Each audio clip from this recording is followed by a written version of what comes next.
Peace, peace, peace, peace, everybody. I'm sorry I started so late. You know, it's Father's Day weekend and Juneteenth weekend and stuff. I got my kids with me too, so I'm just gonna try to do this show really quickly, because it's late. And I just wanted to get this out because I felt like I needed to do this. Shout out to everybody in the building. I'm not gonna be long, but we're gonna be strong. Shout out to Benevolent in the building. Shout out to Mulatto in the building. Shout out to Uranium in the building. Yeah, I feel you on this, Uranium. I feel you. But yeah, we're gonna jump right into it. Shout out to V David in the building. Happy Father's Day. Happy Father's Day to all the fathers out there. Happy Father's Day to all the fathers out there. Also, family, make sure y'all supporting the stream any way y'all can. PayPal, Cash App. I got Venmo now. Super thanks, super chat, all that. Gifts, coins. I take it all. Whole lot of ones with a whole lot of nuns. And if you ain't got no money to support with a fire emoji. But let's get right into this. Let's not even waste no time. Because I saw this and I was like, okay, I am officially disgusted. I've been disgusted, but I'm extra disgusted now. And I wanted to show this. Before we get into the Jasmine Crockett thing with Vaush, let's get into this clip that he put up about Bernie Sanders. I've been meaning to cover this. As y'all know, matter of fact, I'm not even going to say nothing. We're just going to play this. Let's get right into it. Shout out to everybody in the building.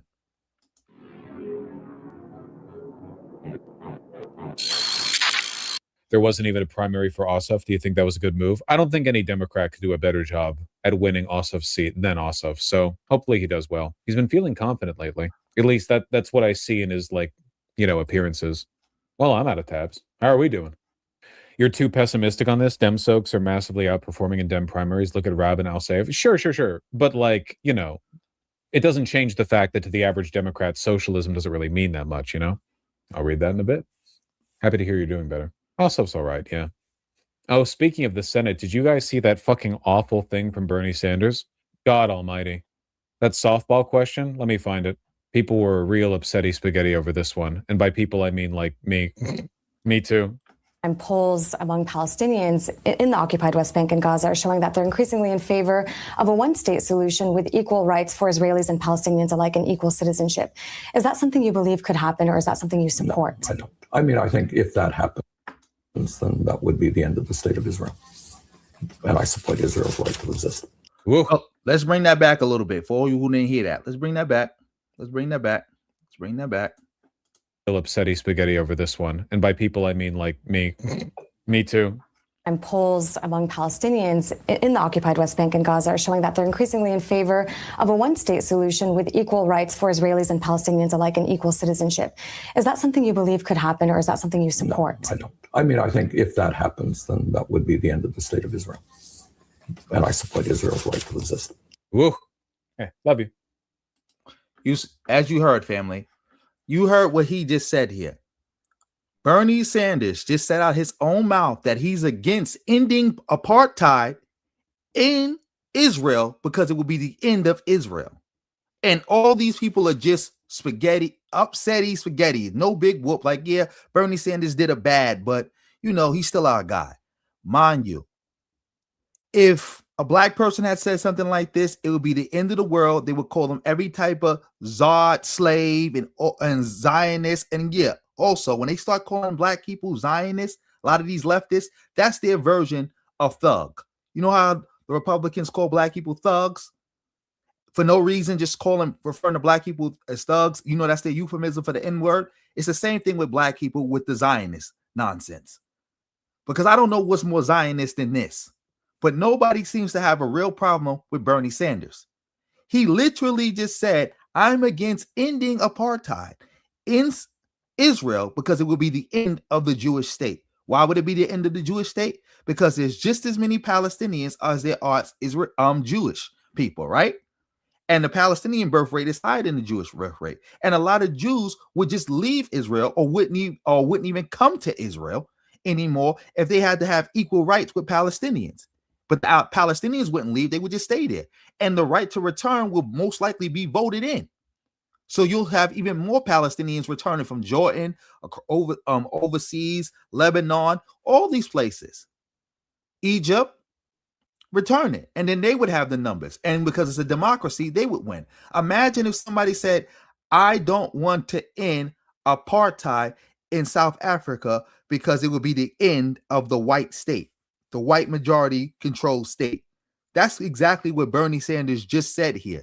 And they're treating this like, well, that was a bad, and he shouldn't have said that. Come on, man, Bernie. Like, you can do better than that, but no real big deal. You're still our guy. You're still our guy.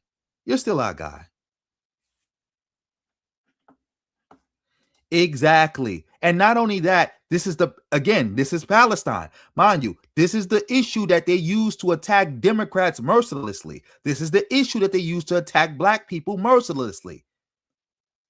If you're a black person and say, hey, I think we should vote for Kamala Harris because A, Kamala Harris will be better for Palestinians than Donald Trump. And two, Kamala Harris didn't do the quote unquote genocide. They would attack you. You all kind of Zionists, you a shill, you're all these names. But what you're promoting will have the best outcome for the Palestinians. But you're bad. What Bernie Sanders is just promoting right here will be the worst outcome for the Palestinians.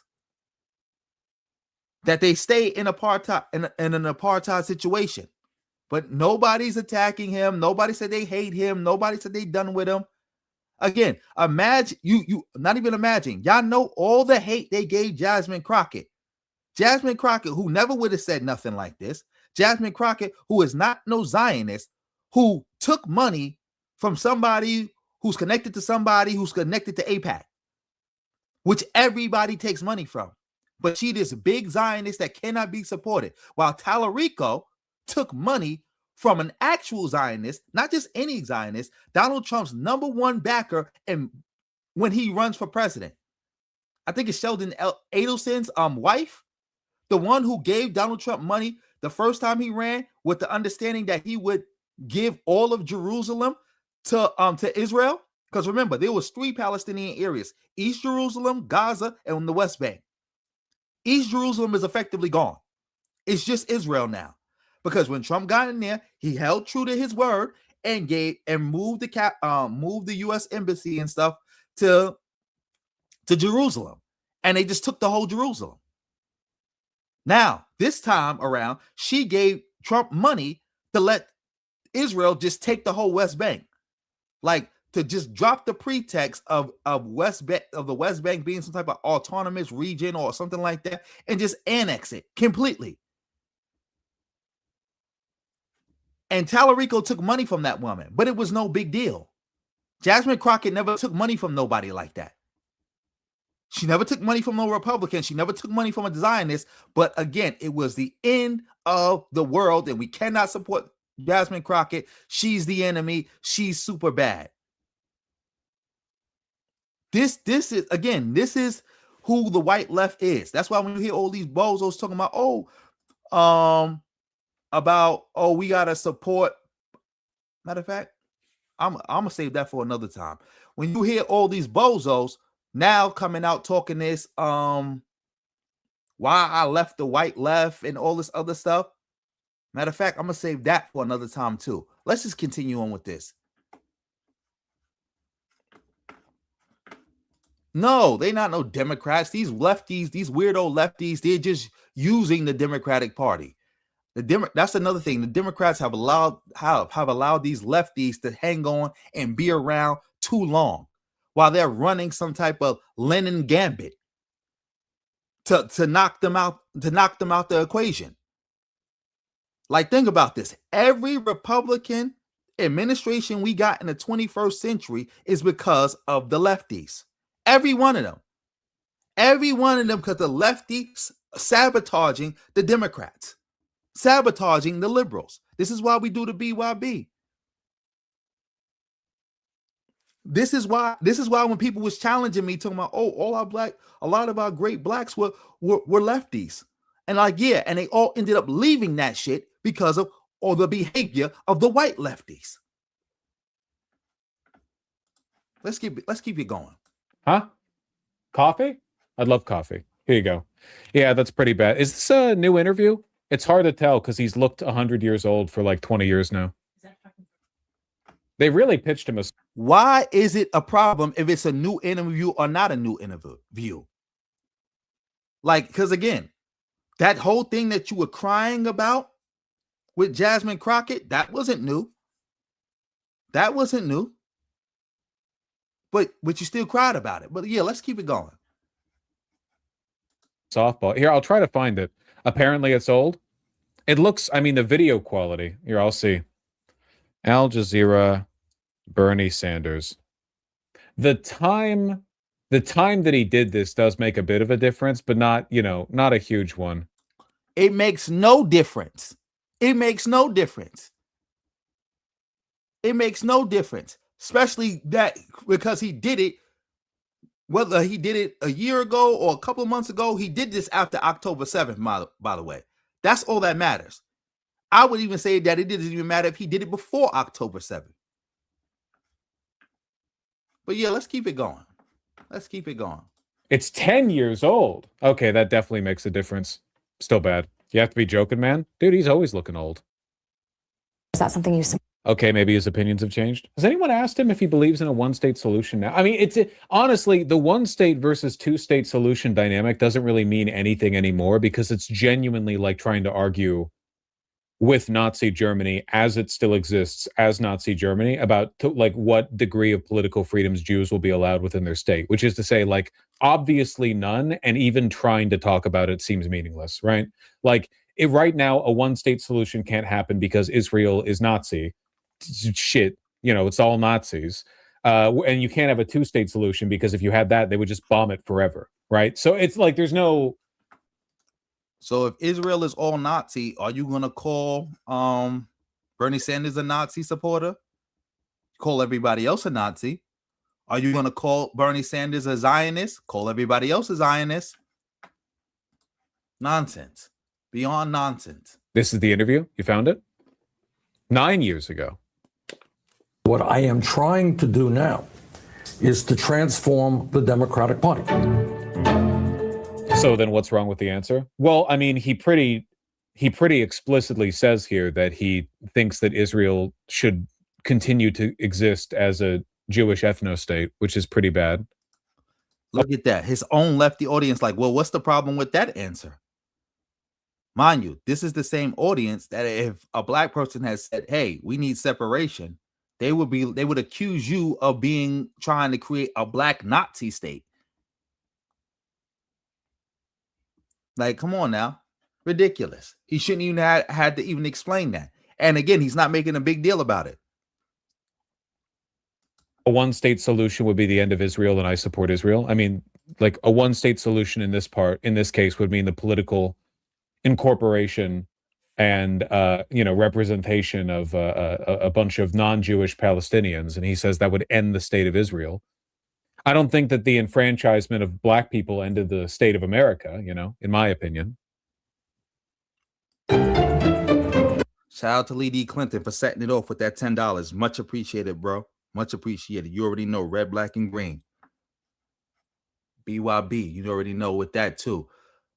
Black, yellow, blue. Billionaire friends are capable of doing to this country. So what I am trying to do now. You're putting a lot of words in his mouth. Am I? And polls among Palestinians in the occupied West Bank and Gaza are showing that they're. Look at his audience. His audience is even worse than him. That's why I always say that Vaush, I have to call him Vlad.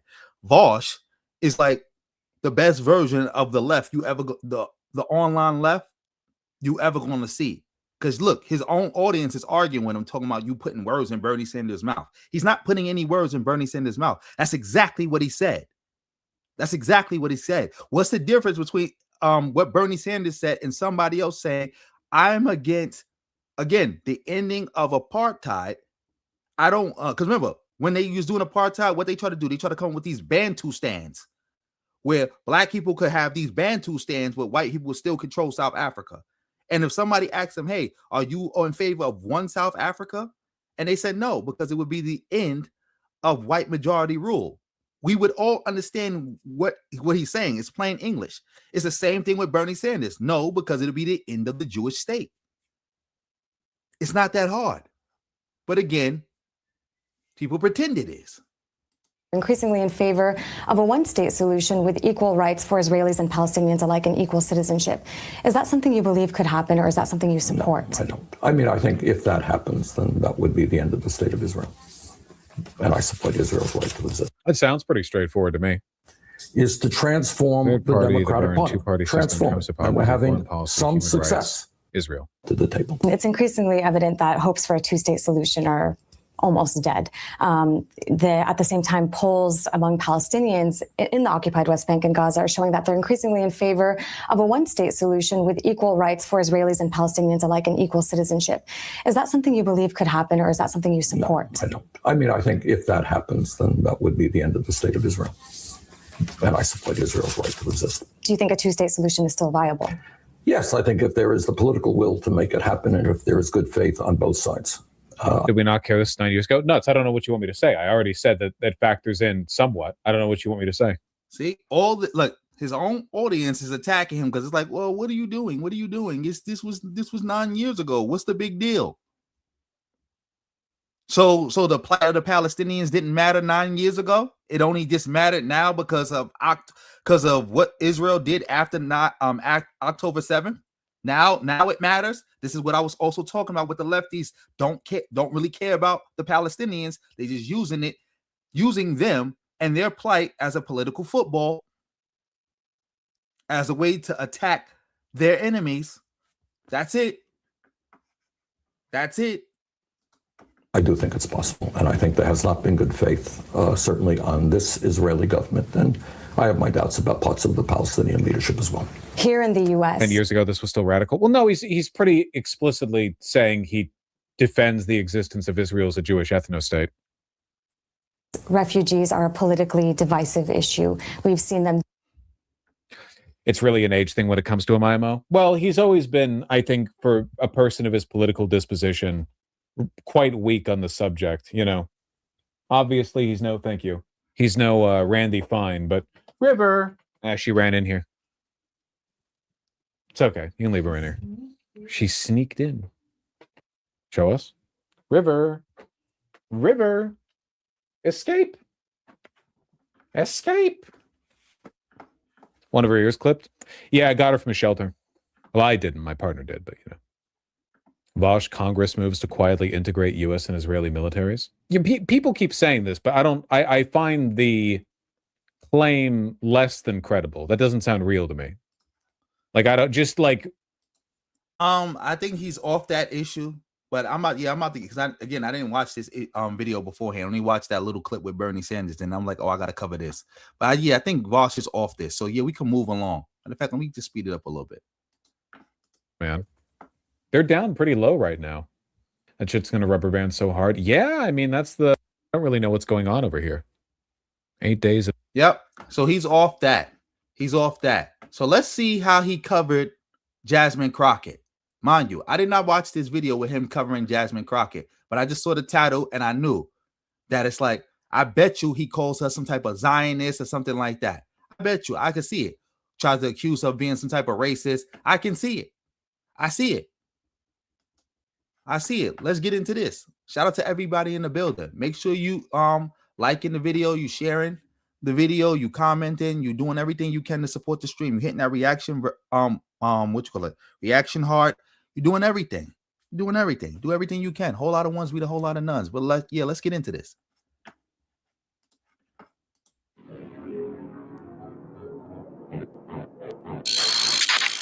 Now that Juneteenth is passed, we can finally go back to this channel's treasured pastime of trashing black women. Did you guys see the shit Jasmine Crockett said? Oh my fucking God. What a stupid bitch. She is already out the gate. Like I said, I didn't watch this video. I just saw the title, and it reminded me of that Bernie Sanders clip that I meant to cover when I saw that first little clip. But I cut it off and I thought I got to cover this later. But now we're going to watch this together. I have not watched this video already going in, not even 20 seconds into the video going in. Is refusing to attend the Texas Democrat convention because she's salty that she lost to Tariq, even though Tariq has still not said a single goddamn negative thing about her. Crockett has also said she's not sure whether Democrats, particularly black voters, have united fully behind Tariq. Maybe if you fucking supported him, they would. Why should she support Tariq? Especially when Tariq allowed, he didn't tell y'all to stop. Y'all ran a very dirty campaign against her. Very dirty campaign. Very anti-black campaign. Why should she? But yeah, let's keep it going because again, I ain't watched this, so let them build. And the rest of the ticket, she said the lack of a black nominee for major statewide office could damper enthusiasm among some voters. I've not heard a bunch of kumbaya, she said. People don't seem to be convinced at this point, but there's a lot of time between now and November. Asked whether she would actively support Tallarico's campaign, Crockett said, I have no idea. I'm more focused on down ballot race in general. This is a fucking Democrat Texas Senate seat, you bitch! This shit should be like, you should be fucking exiled from the Democratic Party. They need to send your ass to the fucking Antarctica. Vote blue no matter who. Insane. Do you have any idea? You hear a lefty talking about vote blue no matter who? This again, the lefties who refuse to vote blue no matter who. That's how we got every Republican administration we got. We got them because lefties refuse to vote blue no matter who. Matter of fact, we didn't get the second Bush because of the lefties. I'll say that. We didn't get the second Bush's second term because of the lefties. But he should have never even had a first term. So I'm still putting the whole Bush administration on the lefties because we definitely got his first term because of them. And if it wasn't because of them, we wouldn't even have to worry about a second term. We definitely got Trump twice because of them, refusing to vote blue no matter who. Like, we remember the Never Hillary crowd. We remember that.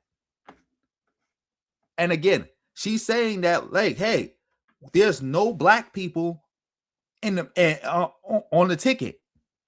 That could damper some enthusiasm, which she is right about. Like, show some solidarity. Like she said, I don't see the kumbaya in. How bad it would make Tallarico look if he refused to support Jasmine Crockett if he had lost. She never had a single fucking talking point other than I'm black and I deserve this seat because I'm black. And we're all surprised that she's acting this way. Well, I knew. Jesus Christ. She won't be exiled. She'll be promoted for her devotion to hierarchy. Yeah. She's going to be on Democrat talk shows. She's going to be, over and over again. She's basically dead career-wise at the moment. Masaigu, I know you're always Masaigu. You're always very quick to massage my brain. You're doing this to my head right now. You're saying the Democratic Party isn't as bad as you think it is. Wrong! It's actually worse. Right now, Democratic media should be destroying Jasmine Crockett's fucking life. If anyone did this from the left, if Bernie did this, if AOC did this, if any progressive candidate said, I don't really know about supporting, especially for something as big as a Texas Senate seat. This is not like a which Democrat wins afterwards, okay? This is a like neck and neck. Tallarico, a godly man, against Ken Paxton, a child raping demon from hell. Allegedly child raping. We don't know. We only know he supports child rape. We don't know if he's done it himself. We only know that he's morally in favor of it. And has used his power as attorney general in Texas to permit it and to defend child rapists. The demon from hell bit is not alleged. Yeah, it's really bad. Technically, she has endorsed him, but she just won't actively campaign for him. For her to do this, like, I don't know if black Texans support him while not herself supporting him is so fucking petty and so disgusting. She's actively trying to hold the black vote hostage in Texas because she doesn't feel coddled enough. She ran a shit campaign. She backstabbed Tallarico by signing up for the race like the last possible day you could do it. She was an entitled brat the entire way through. She lied about kicking a journalist out at the event. She lied about her campaign manager lied about their participation in the race. Like on every level, she fucked up and she lost. And now she's trying to hold the black vote hostage. And she's going to keep doing this. She's going to keep doing this. Well, I don't know about Tallarico not being anti-black or whatever. It's real bad. I guess maybe you lefty shouldn't have been running the campaign you were running. I think that's the issue at hand. Because you could say Tallarico didn't directly do it, but people around him was doing it. His supporters were doing it, and he was very quiet on it. And again, to that point about, imagine if a lefty had done this. Well, the lefty supporters do it all the time. Again, back to the Never Hillary crowd.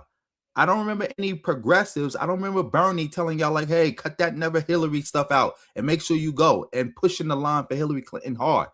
I don't remember him doing that. I don't. I don't remember the lefties also pushing the line hard for Kamala Harris. I don't. Or Joe Biden. Remember when Bernie Sanders lost to Joe Biden? How hard did Bernie get out here and campaign for Joe Biden? How hard did he get out here and campaign for Hillary? How hard did he get out here and campaign for Kamala Harris? Fire minds want to know. More focused on down ballot races. Look at how fucking petty she is. She said she received what she described as an afterthought invite on June 8th from Tariq based on the preview message in her cell phone. I had a missed call that I've not returned, nor have I listened to the message from Tariq, Crockett told the news. It seemed like an afterthought invite. I can't say for sure because I haven't listened to it. You are a fucking adult, Crockett. You're an adult. You're an adult. You have to pay taxes. Why are you acting like a fucking child? Yeah, I haven't checked it because, like, I'm not about that. But, you know, are you fucking kidding me? Does she think this makes her look good? I don't get it. Her literal only argument for being senator was that she's black. This woman is an idiot and is emotionally immature. And I was calling it the whole fucking time. She's genuinely stupid. She's stupid, and the only fucking, literally, her entire reputation was built off of her being, like, trashy in Congress or whatever. Not just her being loudmouthed or oppositional, but her being, like, a petty catty bitch, which is fine if backed by good political principles. See? Same way MAGA talks about Jasmine Crockett is the same way he's talking about Jasmine Crockett. And also the same way FBA talks about Jasmine Crockett. And we all know FBA is a white nationalist psyop. Not just a hate cult, but a white nationalist psyop. But not all petty catty bitches are socialists, unfortunately. Just most of them. That was her entire fucking selling point. I would know. I haven't checked the message. According to Tallarico's campaign, he called Crockett and left a message suggesting she make the keynote speech at the convention. She looks so fucking bad here, man. She looks so fucking stupid. Jesus fucking Christ. This behavior would be embarrassing from like a YouTuber. Texas Democrat Party Chairman Kendall Schutter said the party contacted members of Crockett's staff and that she had been on an invitation to convention since March. She had been invited since March, and she had a personal phone message left by Tallarico inviting her to make the keynote speech, and she didn't read it because she was too busy fucking acting like a petulant little bitch. And the Dems won't condemn her for it, and she'll make her way back in the party like another tumor. Yep. If any progressive acted this way, they would get fucking demolished by all Dem media, and they would be a pariah forever. A progressive would have to grit their teeth no matter how little dignity they were treated with during the election process. But she gets to be a petulant bitch, and she'll only be rewarded for it. Man, I hate her. I was so fucking right to be a hardliner on her. I was so correct. It sucks being a lefty. It can sometimes be a little bit fun being correct literally all of the time. Sometimes, you know? Probably for the best she's not actually going. You know that if she was given the keynote speech, she would just bitch out Tallarico. Oh, man. Benevolent, yes. But didn't I say that was going to happen? I said if Kamala Harris loses, that's it. It's over. You may as well pack it up. You're going to have a two-front war. You're gonna break the Democratic Party. You're gonna empower the lefties, who are our enemy, and you're gonna empower MAGA, who is also our enemy. And they're both gonna be attacking us. The lefties from the left, MAGA from the right, two-front war. It's gonna be more than two fronts, actually, because I talked about other groups too. But those are the two main groups politically that's gonna be attacking us, and we're gonna be in a position we can't really fight back. We can't. We can't, because again, we have depowered ourselves. We did this to ourselves. Like I'm mad about us being in this position more than I'm mad about people doing what they're doing to us. Like I'm not mad at Vaush or any lefty who talks like this, who acts like this. They have their own political project and they pushing the line. And all I could do is salute and respect that. Just like MAGA. I respect MAGA because they have their own political project and they pushing the line on it. I got no choice but to respect that. I'm mad that we wasn't pushing the line for ourselves and we put ourselves in this position. This could have been all avoided if black people just came out and did what they were supposed to do. All could have been avoided. All could have been avoided. V. David, I lost count. Probably 6, 7. I'm just saying 6, 7 because I see the number 67. But no, who knows how many times he called her a bitch? Who knows? Who knows? Like, insane. Again, we put ourselves in a position to have to deal with this. There would be no Tariq. There would be none of this if Kamala Harris had won. We wouldn't have to worry about all these lefty victories and them getting all this power and all this momentum, and they could go mask off. We wouldn't have to worry about this if Kamala Harris had won. We definitely wouldn't have to worry about this if Hillary Clinton had won. We put ourselves in this position. Nobody to blame but ourselves. She would say some wishy-washy shit like, maybe if you'd chosen me, I would have unified the black vote, but you didn't, so maybe they're going to vote for Paxton now or something. Like, she would imply that. She'd imply that. For sure she would. These people would rather sign the country down the river to fascism than give up like any ego, any hit to their ego. You did that. Everybody knew Trump was a fascist. Everybody knew MAGA was a fascist movement. We literally watched Trump try to overthrow the election. And if it wasn't for Mike Pence and others breaking the law and getting the National Guard out there, getting state police from surrounding areas to come to the Capitol, they probably would have succeeded. They probably would have succeeded. And when this man ran for president again in 2024, you lefties was out here telling people not to vote. Talking about, oh, we cannot vote the Democrats. We can't vote for any Democrat. And you was justifying other people saying, well, because of Gaza, not only can I not vote for Joe Biden, I don't know if I could vote for any Democrat. I don't know if we could vote for Kamala Harris because of Gaza. But hey, and people were like, hey, if Donald Trump wins, it's going to be fascism. Hey, Project 2025. Hey, if he wins, he's just going to persecute people. Hey, he's talking about doing some Nazi shit. Hey, like, we can't let him win. I didn't show up. Y'all was like, nah, fuck it. Let the fascists take over. Let everybody lose decades worth of rights that people fought for decades. I mean, excuse me, I said decades worth of rights. No, rights that took decades to get. Let's throw it all away. Doesn't matter. Women's rights, gay rights, black people's rights, immigrant rights. Just throw it all away. It doesn't matter. Because of Gaza. Because of Gaza. Yeah, just throw it all away. Because of Gaza. Yeah, that's why we throwing it all away. Now, because Jasmine Crockett doesn't want to come out and, matter of fact, is not coming out and supporting Tariq to the level you feel she should.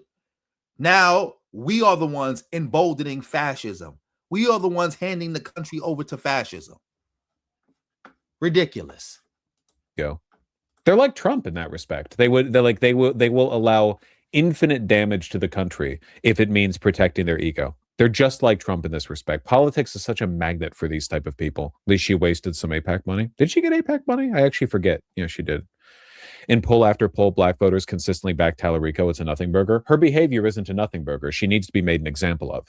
But I guarantee you that her like unambiguous support could make up like a significant difference. She like every black voter who decides to come out and not be apathetic and not vote on election day is very, very important. So this is just for her and not Israel. No, this is for her. This is for her. Narcissists and people. They think everything is about Israel. Everything is about Israel's. Oh, you a critic? Like everything is not about Israel. Everything is not about Israel. Because I could see why somebody would say, oh, is she doing this for Israel? Because y'all made it seem like Jasmine Crockett was the #1 agent of Israel in America. Like, but I could see why people are saying stuff like that. But no. People with fragile egos are very easy to manipulate for causes because it means they have a guaranteed base of support if they do that thing. You know, Trump is not ideologically pro-Israel at all. He's just a narcissist. So the people who flatter him the most, it's like he wasn't pro-Russia. Trump isn't ideologically pro-Russia or whatever. He doesn't fucking care. He just got flattered by Putin, you know? They're just very susceptible to flattery. So fucking embarrassing. This is from 1 day ago. Is this contemporary? Is this like an old clip? So Trump, you know, he constantly has my name in his mouth. How about this new one? This is just an edit. Okay, it's not in response to anything in particular. Are any of these old? Or sorry, are any of these not old? The Heritage Foundation, who I absolutely hate. Yes, hate. And the Heritage. What is with these edits, man? Okay, yeah, I guess she hasn't said anything. Nobody's interviewed her. Nothing on video. Do you still think Tariq has a good chance of winning? Yeah, I would say it's like maybe 60-40 in his favor. That's my guess. Like, I think Paxton is a uniquely weak candidate. I think that if anyone was going to do it, it would be Tariq. I think Jasmine Crockett would have gotten fucking like bent over a couch by Paxton. I think it would have been over. Why to use rapist language? Like, why use rapist language when you're talking about a black woman? Like, come on now. Let's why we got to do that? Also, benevolent. There ain't no next time. Like, I'm just gonna keep it 1,000 with you. Even if we vote the way we supposed to, we can't undo all this damage. I still support people voting the way they supposed to, because that's gonna be the first step to mitigating some of this damage, like at least stopping the bleeding, and then we can move forward from there. But as far as just voting like we supposed to next time, and then everything go back to the way it was, nah, that ain't happening. That ain't happening. But voting is still important. Shout out to everybody in the building. Oh, it's 7 a.m. where you at? Well, it's 1 a.m. where I'm at. Shout out to everybody in the building. I think that he would have fucking demolished her, because she would have, like, statement after statement to the media, debate after debate, she would just keep race baiting nonstop. She would actually legitimize Paxton's worldview, because Paxton is a white supremacist. So all he would have to do is counter with, like, you know, unlike you, I stand for all Texans, including white. If they would debate, and he would accuse her of being anti-white, and she would be like, "What's wrong with that?" And then he would win like 70% of the vote. Hispanic. Brandon, you said he's not wrong. What do you mean he's not wrong? What you mean by that? Shout out to everybody in the building. But yeah, what you mean that he's not wrong? Next would vote red by Assad margins. He would ask her, like, what did you mean when you said black people have done their time on the plantations, now it's Hispanics' turn? What did you mean by that exactly? I still find it insane she said that. Did she actually say that? Yeah. I mean, I'm paraphrasing, but that was essentially what she... Roll the clip. Crockett, black people, plantations. You know the clip he's about to play? All the FBA bozos attacked her for saying this because they said that she was bigging up Latinos. That's how stupid FBA is, by the way. FBA is the stupidest group of niggas who ever woke the face of the earth. They got the crown. They got the crown, man. They got the crown. Ain't nobody stupider than them niggas. I know y'all, you know, they got folks that's saying they gonna kick everybody out. Is this it? No, this isn't it. She was speaking to a crowd when she did that. This isn't it. And they gonna get rid of black people first after they done used us. Yeah, it was at a rally, town hall or something. Where is it? Someone could find it for me. Oh, I guess he didn't find the clip, but the clip he's talking about, I know exactly what he was talking about. Everybody also make sure y'all smashing that like button. Make sure y'all do that. And support with a fire emoji if you can't support anywhere else. Thank you. Because damn, is it bad. Okay, what if hold on. Crockett, racist, Hispanic. That might do it. Oh, you got it? Okay, hold here. So I had to go around the country and educate people about what immigrants do for this country, or the fact that we are a country of immigrants. Right. The fact is, ain't none of y'all trying to go and farm right now. Okay, so I'm lying. Raise your hands.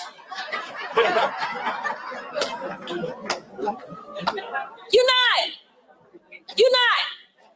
We done picking cotton. We are. You can't pay us enough to find a plantation.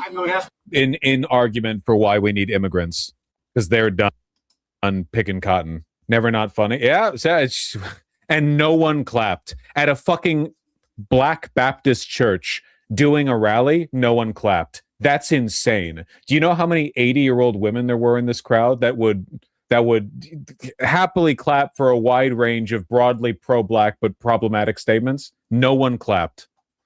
Gee. Yeah, you're right, Jamal. You're right. Yeah, Trump don't believe in anything. Yeah, because Trump is a loser. That's why. He started a war he couldn't win, and a war he wasn't ready to fight all the way to win. Like, how did you think you was gonna win that war? And mind you, he messed himself up because he killed all the leadership, the people who would have bent over backwards to surrender. And he left a bunch of hardliners alive, a bunch of young hardliners alive. So that he messed himself up. Because if he wouldn't have killed the Ayatollah, he would have been surrendered, like he been doing. Every time Israel or America attacks Iran or kill their people or kill their proxies, they always act like they about to turn up, and they never turn up. But because they killed the people who were old and conservative, they left the young radicals in charge who don't care about nothing. But yeah, shout out to everybody in the building. Thank you for the fire emojis. Thank you for the fire emojis. Oh, shout out to RBG for the win in the building. Shout out to Starbright in the building. Yeah, they didn't clap. They didn't clap. Master of Whackness. Yeah, they're gonna have to be studies on the FBA. They got to go down in history. Stupidest group of all time. But let's let Vaush finish up. Jesus Christ. Yeah, it is true. Paxton's not doing so hot out the gate, Messiah. Happy Juneteenth. We had to wait till Juneteenth was done to do this segment. Shithole state. I don't know what this has to do with Tariq, but yeah. Oklahoma voting 15 points against raising the minimum wage when Oklahoma's minimum wage is the federal minimum wage of like $7.25 an hour or whatever. It's pretty funny. Yeah. Shithole state. The worst state in the union. Easily. Shout out to everybody in the building. Yeah, but I think my point on that issue is clear. Like, about how I feel about the white lefties. And again, I don't like the way they talk about and attack Jasmine Crockett. But again, I can't be mad at them. They have a political project, they have beliefs, and they pushing the line. I could do nothing but salute and respect that. But yeah, let's move on to something lighter. Let's move on to something lighter. Is my audio still good? Let's make sure of that. Yes, it is. For all you who don't know, Tariq Nasheed is crying about Juneteenth. This bozo is crying about Juneteenth like he always does. Let's see what he got to say. Shout out to everybody in the building. Make sure y'all hitting that like button. Make sure y'all sharing the stream and supporting any way y'all can.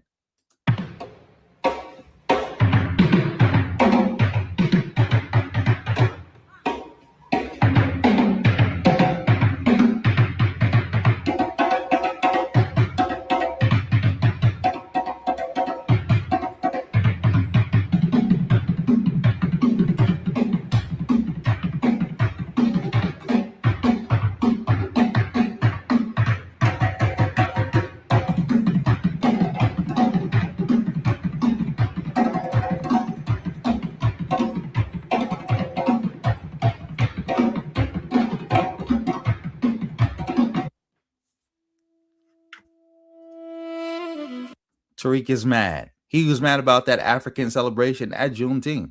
I don't know why he's mad for. And now he's showing people raising the Juneteenth flag. The so-called Juneteenth flag, by the way. I got to do a whole segment on this. It's a reason why if you go to Texas or you go to people who've been celebrating Juneteenth before it was officially a federal holiday, they don't use that flag. Like if you see somebody using the Juneteenth flag and they not directly connected to it, you know they oppose her. You like that's the funny part about these FBA bozos. They try to pretend like they so deep in the culture of Black Americanness and they rep it to the core. But anybody who actually has any understanding of it knows that you guys are a bunch of posers. You're using the Juneteenth flag. The so-called Juneteenth flag. I'm not jacking this flag. I don't see nobody waving this flag in Galveston, so they're not jacking it neither. So yeah. We're not jacking this flag.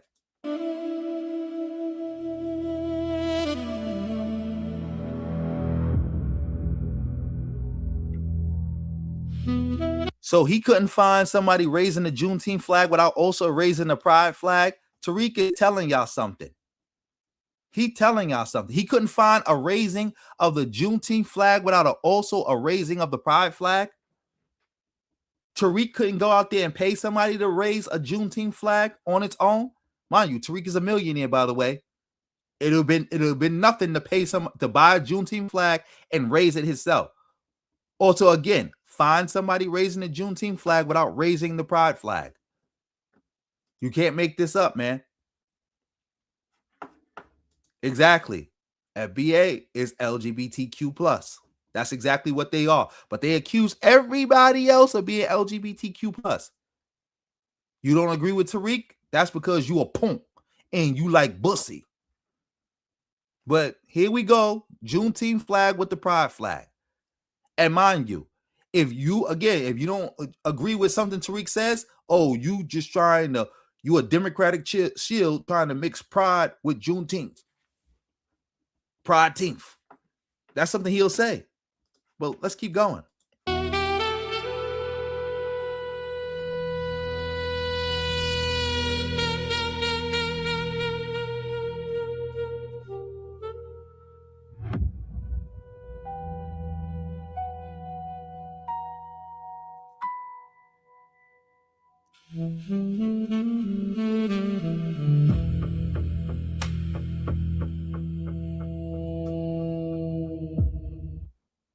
This is why they have to try to dilute it.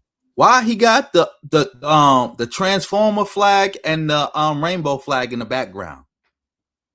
Again, he's accusing other people of trying to dilute Juneteenth and hijack it. But you sitting up here showing that. Maybe he was showing that to try to symbolize, hey, people are hijacking Juneteenth by mixing it with pride. I don't know. But I'm pretty sure that's not what he meant. That's what he'll say to y'all to try to clean it up. But we already know what type of time Tariq is really on. Just like with him putting that gay porn on his timeline, talking about, oh, look what these punks is doing. That's why we gotta make the buck breaking documentary. Anything we do, they have to dilute it. Even with Juneteenth, did y'all see? I saw they were raising the Juneteenth flag. I want to say this was in Chicago somewhere. They were raising the Juneteenth flag on some government building, and they gonna raise right under it the damn LGBT pride flag. Look, I knew it. He's gonna try to justify waving the pride flag around by saying, well, I'm just doing that to expose pride. Nah, Tariq, you about pride.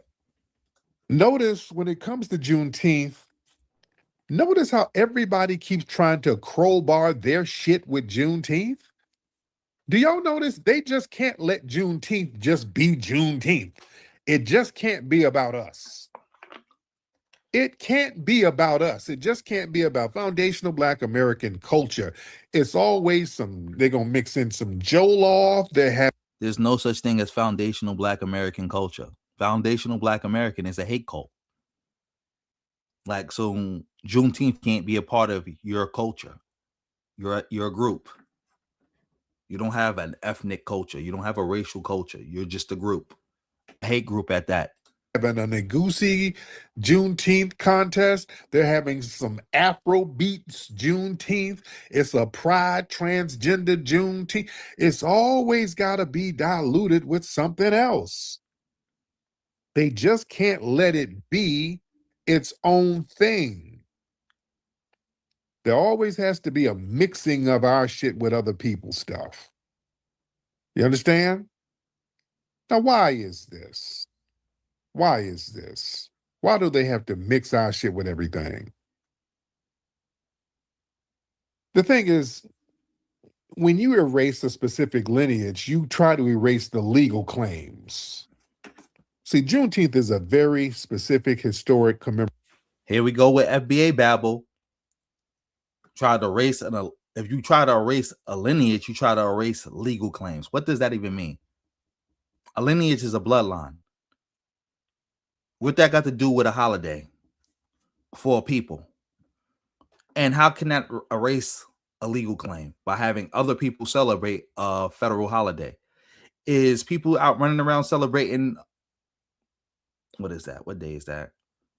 St. Patrick's Day? Are they like erasing a lineage? People running around celebrating Cinco de Mayo? Are they erasing a lineage and legal claims that are attached to that lineage? Come on now. People celebrating Martin Luther King's birthday. Is that doing that too? Come on. It's about the emancipation of foundational Black Americans who were enslaved, specifically those down in Galveston, Texas. They were held in bondage after the Emancipation Proclamation. So they try to mix that foundation with Pan-Africanism, Caribbean stuff, and broader African history, and then LGBT shit. See, the Pan-African stuff is a gateway. If we let them Pan-Africanize it, then that's a gateway. They're gonna funnel everything else in it. I saw some shit where they're talking about some Afro-Latino Juneteenth. What the hell? That's a lie. Talking about we let Pan-Africanism in, it's gonna allow other stuff to be in. I got news for you. Pan-Africanism always been in. Because as you know, Pan-Africanism is simply about race consciousness. That's it. Black people in America, we have a racial consciousness. That's why we are Pan-Africanists, all of us. Even if you claim you don't claim it. Because again, it's not about an idea. It's not about joining a group. It's not about a particular movement. It's just about race consciousness. They're just throwing everything in with it. They want to intentionally muddy the water so they can make Juneteenth about everybody who has a little, quote, African descent globally. So you can dilute the specific, unique legal claim that foundational Black Americans have for justice. We start talking about, okay, how can you dilute a legal claim by people celebrating a federal holiday? Oh, look, we got recognized lame in the building. You ain't get enough when we like embarrassed you and you didn't even know Catholic school was private school that you had to pay to go to. Like, you just don't get enough. Like, you back to make a fool out of yourself again? Exactly, Starbright. Exactly. He don't even know what Juneteenth is, if you want to be real. Like, none of them do. Yeah, let's keep it going.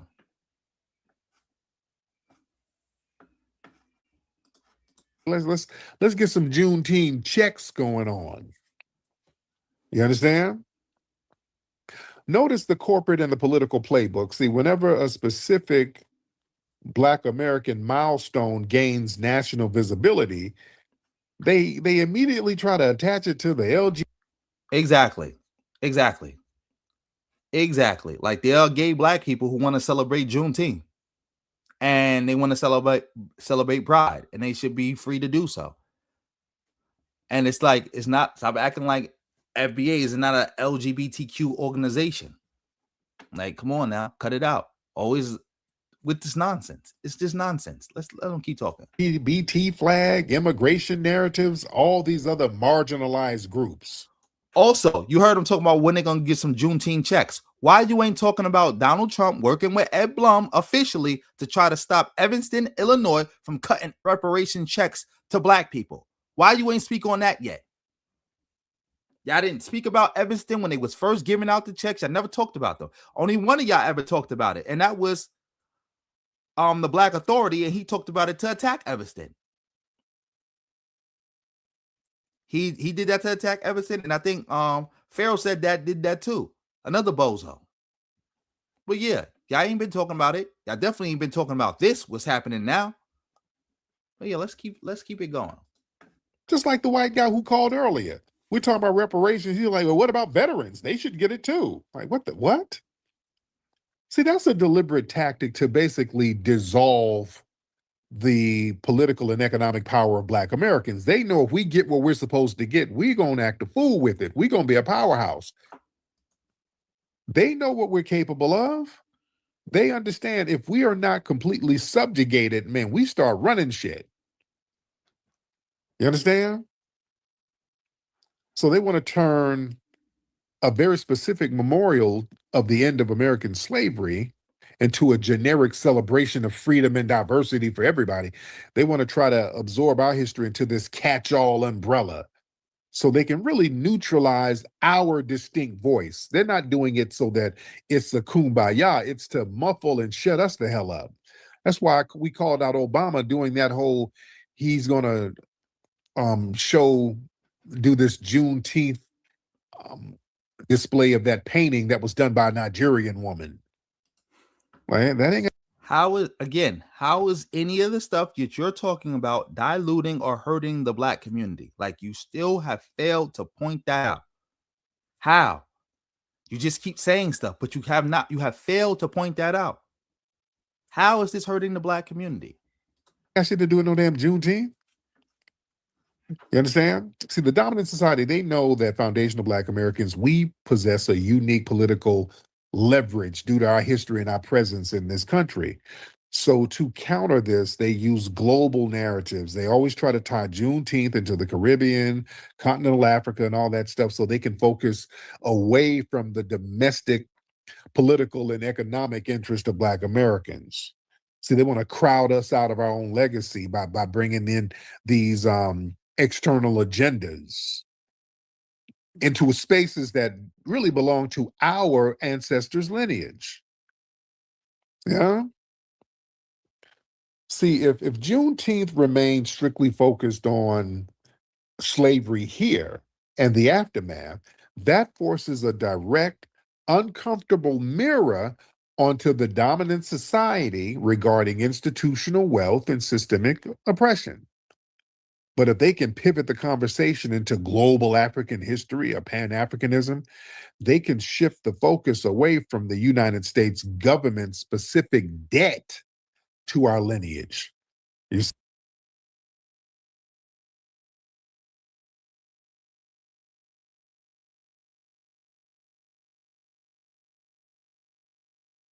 I don't know how adults sit around listening to this bozo all day. All he does is babble. That's all he does. How does adults listen to this dude? He makes no sense. Exactly. Like I said, he makes no sense. Nothing he's saying is making any sense. Exactly. That's exactly what he got going on. See? They love a generalized global celebration. It lets them off the hook. You know what I'm saying? That's why they have to try to Africanize everything. They don't owe Africa nothing. That's why we don't never let them come in and try to speak for us, like with that bullshit reparations thing that Ghana tried to pull. Nobody owes Ghana anything. Ghana's not owed a damn thing because they've already made deals.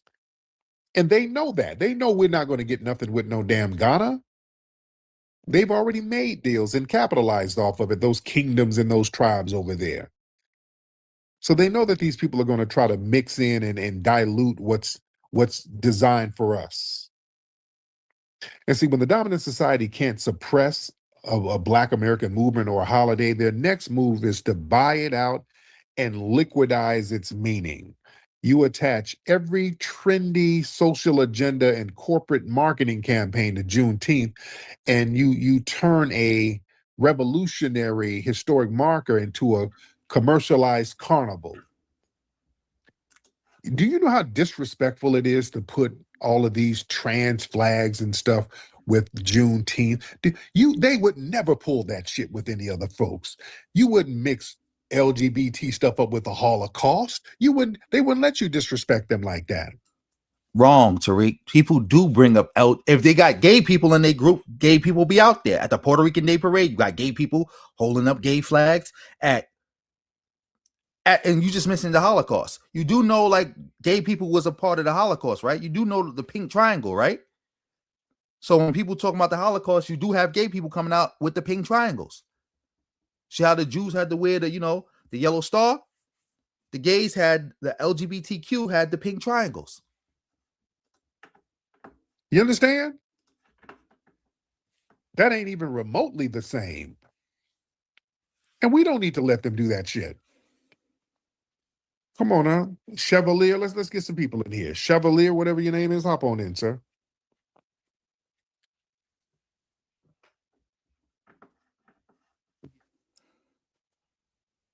One. So obviously everyone is aware with the war with Iran. Oh my God, I don't know what they talking about. I'm gonna let this go on for like 2 more minutes. I'm about to put this in double speed because again, if they're not talking about Juneteenth no more, we getting off this. I'm gonna put it in a speed and a half. On that just ended, and how the United States. Oh, sorry. Go ahead. Before we go there, what state are you in, and what's your ethnic background? I am French American, and I'm in California. Okay. When did people come over from France? My father came in the 70s. In the 1970s. Got it. Do you speak any French? A little bit, not much. I don't really use it much. There you go. Now, why they leave? Most French don't come over here like that. What made them leave France to come over here? My dad started a business here. You know what's so crazy? Tariq is only starting to ask other people this question because people pointed out that he only asks black people this question. Or he only asks this question when people don't agree with him. So now to get ahead of those claims, he asks everybody that question up front to try to. So when people point that out that about this, oh, your lineage question and stuff like that, he can say, well, I ask everybody. See, he asks everybody.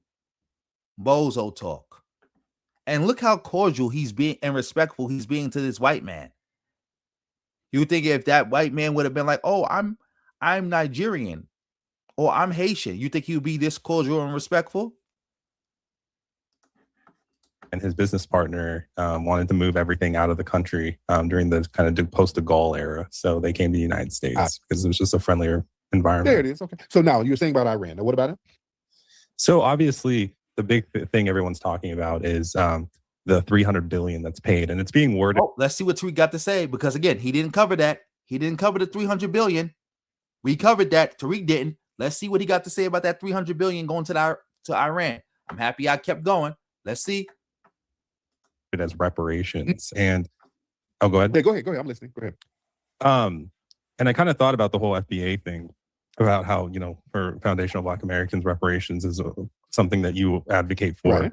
And looking at it from that angle, it seems like the United States government is more willing to pay reparations for a country that fought back against it and fought back pretty successfully. Mm-hmm. Where does that place FBA and the FBA movement when it comes to seeking reparations? I'm not saying to get like militaristic or anything, but it does seem like that's how they take things more seriously. And what are your thoughts on that? We're doing things like politically crashing out certain political parties and forcing them to discuss reparations, which is what we're doing with the Democrats.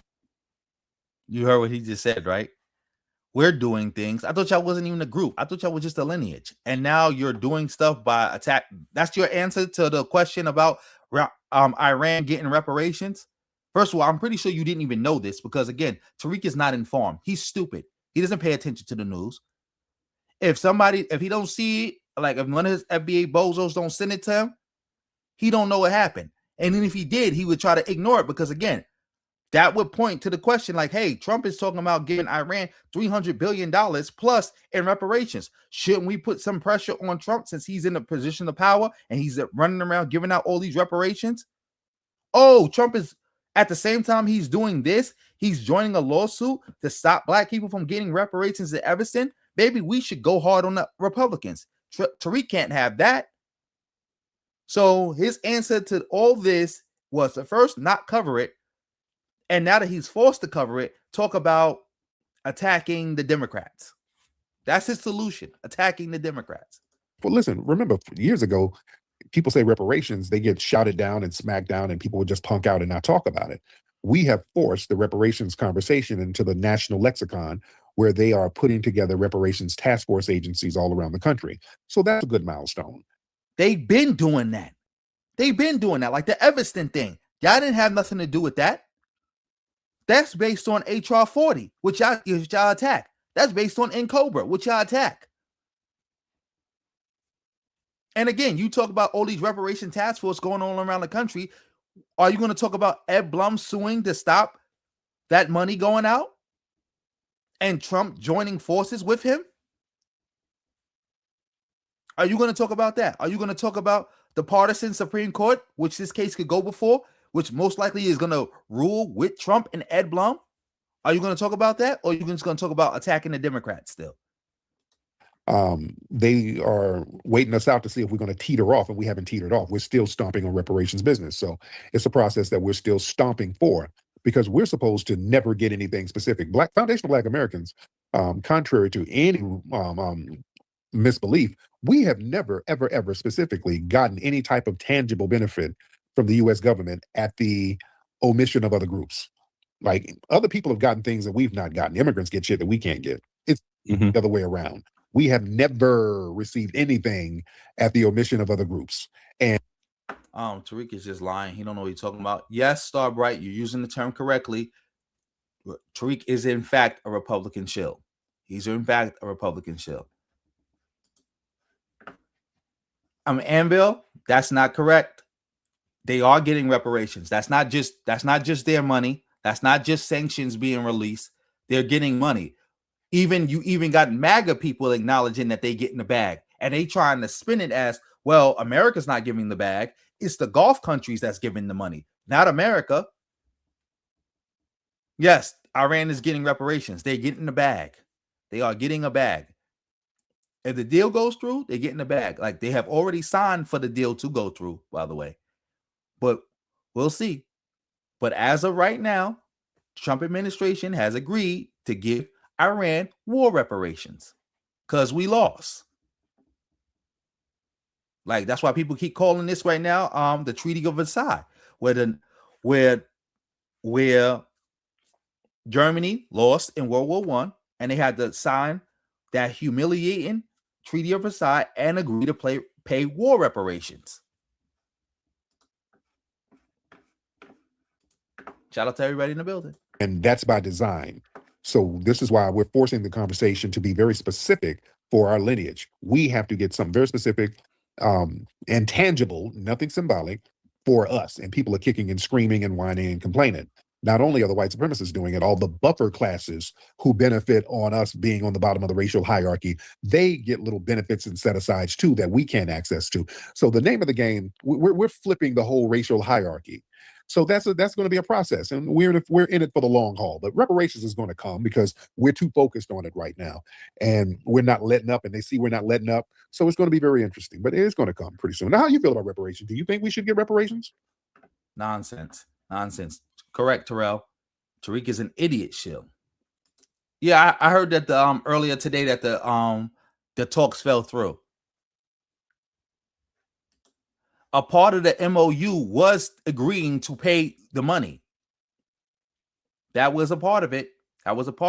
Like, even to have the conversation, they agreed to give Iran, what was it, $12 billion in cash up front, just to even sit down to have the conversation. Just to sit down and have the conversation.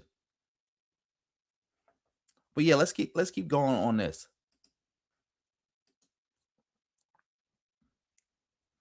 They ain't got no time frame.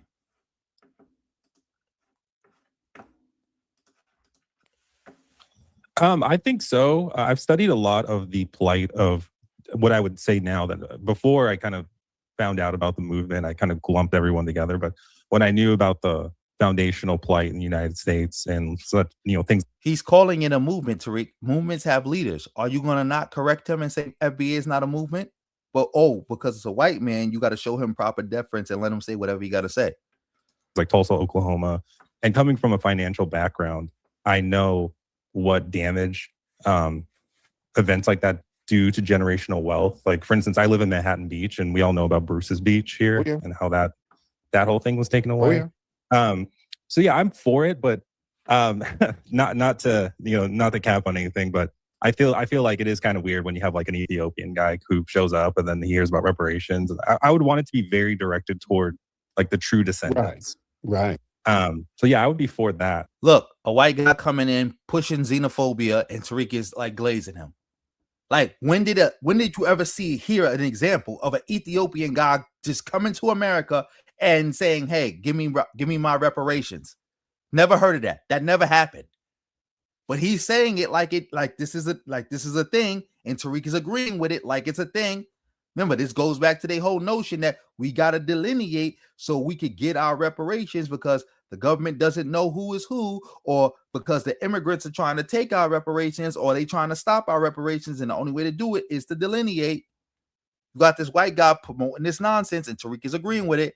I wouldn't be surprised if this white guy was paid to call in. But as long as it goes there, I don't know how you would figure that out. But if there was a true way to figure it out, I would actually be for it. Oh yeah, absolutely. Because look, France got reparations. Oh, look, he asked, is there a way to figure that out? Because I would be for it. What's the way to figure that out? Oh, delineation. Oh, look at that. The white guy said, yeah, I'm for reparations, but I don't want no, you got Ethiopians coming over here trying to get it. And that's crazy. Is there a way to figure that out? How we can get reparations to the foundationals without getting it to the, the Ethiopians, the sneaky Ethiopians coming over here?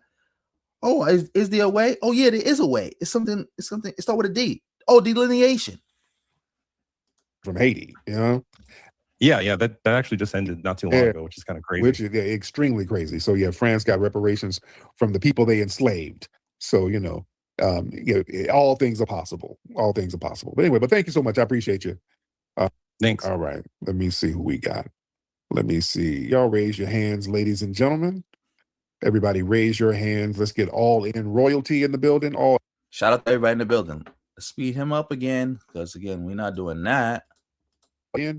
All in royalty in the building. All in royalty. And then we'll get Brother Dan. All in, you in here? All in royalty ain't saying nothing. So let's get Smudge, and then we'll get Dan. Smudge, you in here? Mr. Smudge? Mr. Smudge. Let's get Dan. I'm sorry, can you hear me, brother? Oh, there you go. What's up, Smudge? Hey, man, I'm a brother from PG County. I feel as though this is ground. All right. Let's slow it down. See what he got to say. Ground zero for. All right, let's get Dan. Brother. I'm sorry, can you hear me? Can you hear me, brother? Oh, there you go. What's up, Smudge? Hey, man, I'm a brother from PG County. I feel as though this is ground zero for tethers. Yeah. But we're going to try to make it out. Now he said PJ County is ground zero for tethers. Again, tether is a slur. And for all you don't know, PJ County about to be all black immigrant. Because as you know, PJ County was hailed as one of these affluent upper middle black middle class areas. And it's not so much anymore. You know why? Because Donald Trump won the election, and a lot of the black people who lived there were federal employees. And he's been firing black federal employees left and right. So a lot of black people can't afford to live in PJ County anymore. A lot of Native Black Americans can't afford to live there anymore because a lot of them was able to live there through their federal job. But a lot of the black immigrants who live there work in the private sector. So they still have their jobs. So they can still live in PJ County. You see that? Instead of focusing on what Trump is doing to Native Black Americans in PJ County and all in other areas throughout this country, he's talking about tethers. You can't make this up. Can't make this up.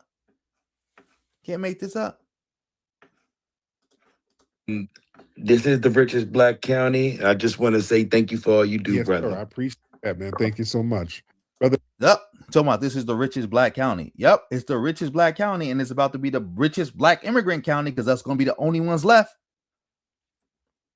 It's going to be the only ones Dan, left. hop on in, Dan. Ridiculous. But yeah, let's let them keep going. Yo, Flex, what's good, family? How you holding up, Good, man? man. How's everything, Dan? Yeah, so I wanted to just say something like what that guy just spoke. I don't know if he misunderstood it or not, but again, yeah, I remember it's election season. What's going on with the Iran situation? That's not reparations. So United States government controls the banking around the world.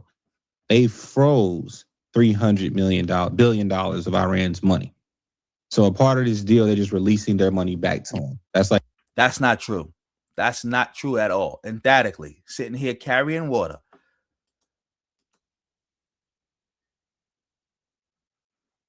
You said Anvil is a troller. Let's see if he's trolling. Oh, yep, he is a troll. So we could get him out of here. He is a troll. This is probably him talking right now. Put him on timeout. Matter of fact, I made a mistake and block him. Yeah, that probably was him because he just said you heard it. Bozo. But yeah, let's let this guy talk. Like if the IRS freezes your bank account and they say, okay, you can have it back. It's not reparations. This is money that the Iranian government already had. It's the government froze. First of all, even if that was true, which is not, that would still be reparations. Like, you do know that, right? When people take wealth from you and you get the wealth back, plus that's reparations. Because again, it's not just unfreezing their assets. It's giving them cash. Remember, just to sit down and have the conversation, America agreed to give Iran $12 billion in cash. Also acknowledge that, well, they're going to let traffic flow through the Strait of Hormuz without putting a toll on it for like what, 60 days? But after that, they can put tolls on it. And all sanctions have been lifted. This is what reparations look like. You giving me back everything you took from me, plus that's reparations. So what they're doing now is they're going around telling everybody, yo, they're giving Iranians reparations and they're not doing it for black people. And they're soft peddling this so they can come back later and say, hey, they gave the Iranians reparations, but they didn't give black people reparations. You should vote for us. Mm-hmm. That's all they're doing. They're just planting those seeds early. Because I'm looking at it right now and it says, President Trump pushed back against characterizations, calling certain reports fake news. He said, while emphasizing that it's Iran's money being unfrozen, similar to elements of the 2015 POA, which involved 50 to 150 billion sanctions, relief, unfrozen assets. So that's what they're doing. They're just unfreezing Iran's money. It is not reparations. It's not money from our. Not true. Not true. That's a part of the deal. A part of the deal is unfreezing that money. And again, it's not even just really unfreezing the money. It's giving it back. Remember, when Obama gave Iran back, like what was it? $400 million? They were saying Obama is surrendering. He's giving them reparations because that's exactly what exactly what it is. If I take something from you and I give it back plus interest, that's a reparations. That is literally reparations. You thought that money was just sitting in the bank somewhere, not being touched, not being used?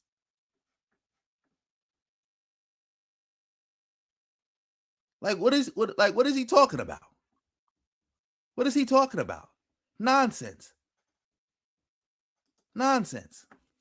Our government flowing to theirs is like, all right, we're gonna let y'all have your money back. That's it. That's all. Good. Thank you, brother. And I'm glad you put it in the right perspective because, yeah, these people, they'll just say some stuff and not put it in the right context. Black Lion, what's up, Black Lion? I can't believe this. He just, first of all, Tariq, you are supposed to be the spokesman. You're supposed to be the educated one. People supposed to be tuning into you for education. How come you didn't know this?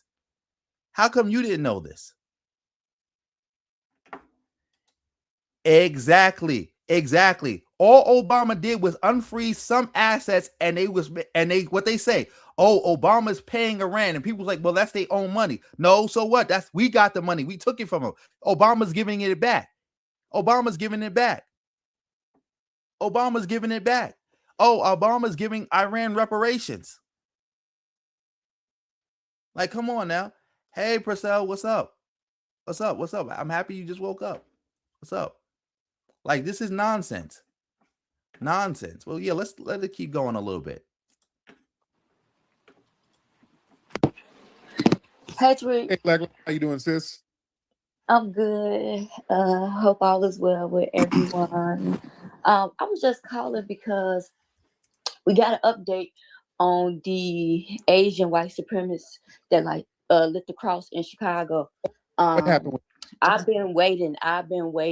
Look, another story Tariq wasn't really covering like that, and now people are bringing it up to him. Like I said, Tariq doesn't actually do anything.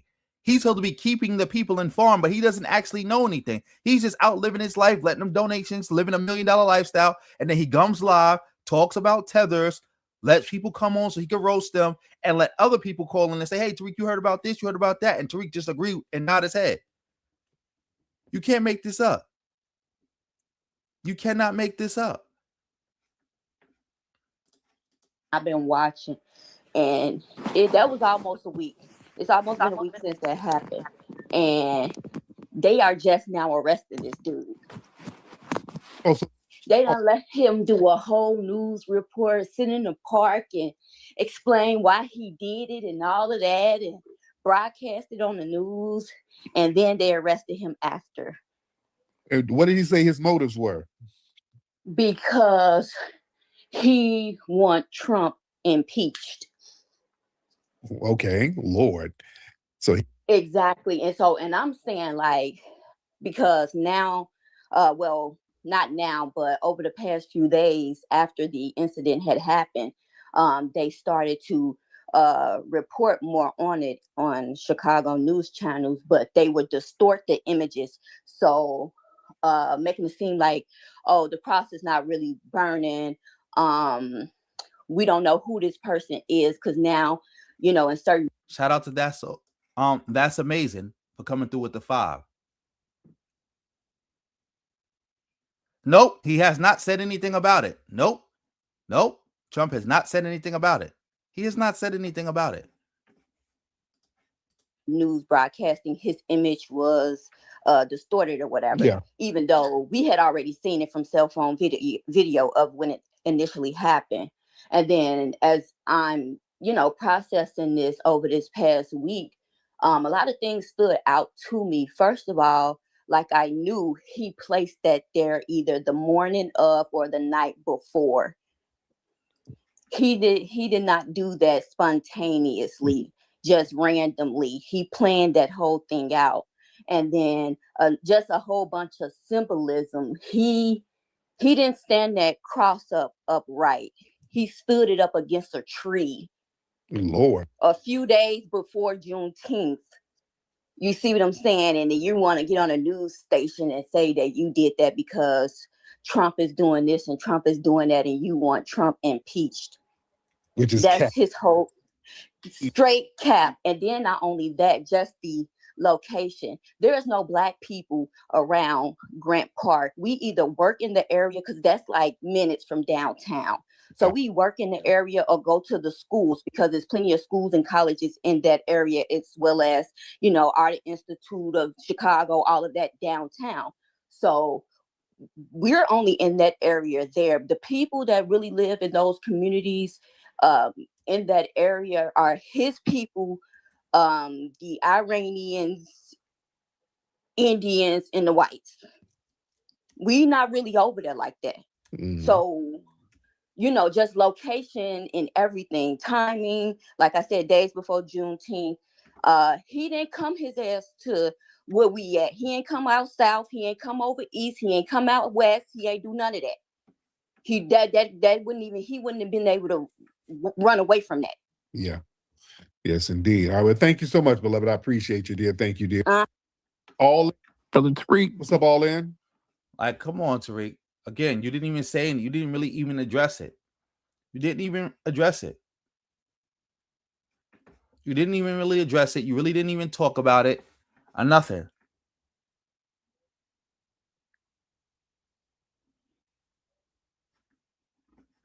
Like, come on now. Ridiculous. What's going on with you, man? Hey, I wanted to ask you, man. And also to the point about Iran, I do not believe the Trump administration. The only people saying that money is none of that money is coming from the U.S. government is the Trump administration. And it's a reason why Republicans who would be in a position to know whether that's true or not is attacking the deal, because they know that's cap. They know that's cap. We don't even have $300 billion worth of Iranian assets frozen. We don't even have that much.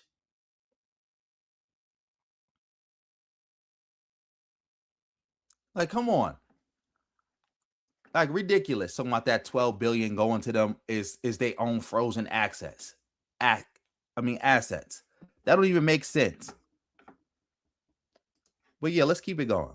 And other people are going to pay. Like, oh, we're not paying. It's the Gulf states and it's banks and it's companies that's paying the 300 billion, not America. What happened to Roscoe's Chicken and Waffles? I heard we don't own it no more. I don't know. There's a few franchises out here in LA. I don't know who the owners are now, but I'm not sure. I know it was started by a brother, but yeah, I'm not sure if he franchised it out. I don't know, to be honest. Yeah, because I was told that we don't own it no more, and they changed everything. Like people were saying that it don't even taste the same. It kind of tastes like the white tea people was making it. I know they got a lot of Hispanics who up in there. A lot of them up in there cooking some of the stuff. So exactly. yeah, but are you out here in LA? I live in Long Okay. Beach. Yeah, Yeah. in Long Beach. I ain't been to that one in a minute, but yeah, I'm not sure who owns it now. But yeah, a lot of the businesses out here are just, it's all over the place. You don't know who's owning what now. Let's get Battle Kev in the building. Mr. Battle Kev. Hey there, Tariq. How you doing? I just wanted to let y'all know regarding Roscoe's Chicken and Waffles. Yeah, they've been owned. The Hispanics took that over years ago because it was the Hollywood location was first. They started transitioning out the black folks, and more of the Hispanics took it over, and it's been going downhill ever since. And this has been like I'd say almost 10 years ago. Oh wow, yeah, because Yeah, in Hollywood, it's nothing but Hispanics working in there. correct, right, true. But now, no, they're all bad. Oh man. Let me go ahead and wrap everything up, ladies and gentlemen. Yeah, let's get off that. Shout out to everybody in the building. Shout out to everybody in the building. Shout out to everybody in the building. Yeah, make sure y'all smashing that like button. Exactly. I knew it. Like I said, it ain't no 300 billion. And they trying to say, well, oh, the Gulf states are gonna pay the rest. Because they said the Gulf states are gonna pay, but then they also say that, well, other people like businesses and corporations are gonna fit the bill too. What corporation is gonna help donate to that? Like, come on now. Like Trump think we stupid. Ain't like you gotta be stupid if you think that only they sending money. Exactly, J Rock. Exactly. But yeah, let's see something else. Let's see. Shout out to everybody in the building. We're gonna watch this. We're gonna see what's going on with Tariq crying about Ghana. Because you know he can't stop crying. He cannot stop crying. He cannot stop crying. Well, let's see. Somebody help! Somebody help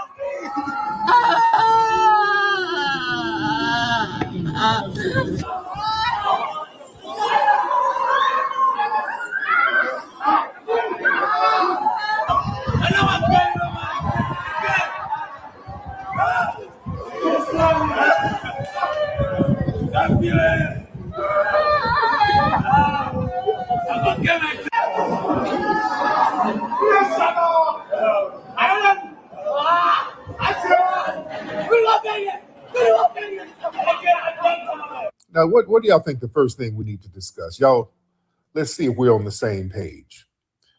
In the chat, what should we discuss first? Let me see if we're on the same page, ladies and gentlemen. Happy Father's Day. Thank you so much, Cheryl. Well, we talked about Karmelo. We talked about Karmelo already. I talked about that yesterday. There you go. Ghana. Yeah. Oh, like, are we on the same page? Yeah, the same page to attack Ghana. Like, that's what FBA live for. They live to attack other black people. That's all they do. That's how they get their rocks off, attacking other black people for no reason. For no reason. Exactly, Star Bright. Just like he said, Mexico was going to pay for the wall. Just like, again, I just forgot. I didn't even remember that. Thank you for bringing that up. How many times have we heard Trump say other people were going to pay for something and then America ended up paying for it? And it was more expensive than it was supposed to be. But yeah, let's get back to this. Let's see what you got to say about Ghana. Ghana. We got to talk about Ghana. Y'all already know. Oh, we got to talk about Ghana. Oh, my goodness. Family. Exactly. They supposed to be not Africans, but they want reparations for what happened to enslaved Africans. They want to attack Ghana, but y'all didn't come from Ghana. Remember, y'all was already here. Y'all Aboriginal. So why y'all worrying about what Ghana's doing? Did y'all see the video I posted on my Twitter over in Ghana, they had some type of slavery reenactment outside of one of the slave castles over there, I think in Accra. I don't know if it was Elmina. I don't know. They didn't say the name, but one of them slave castles over there.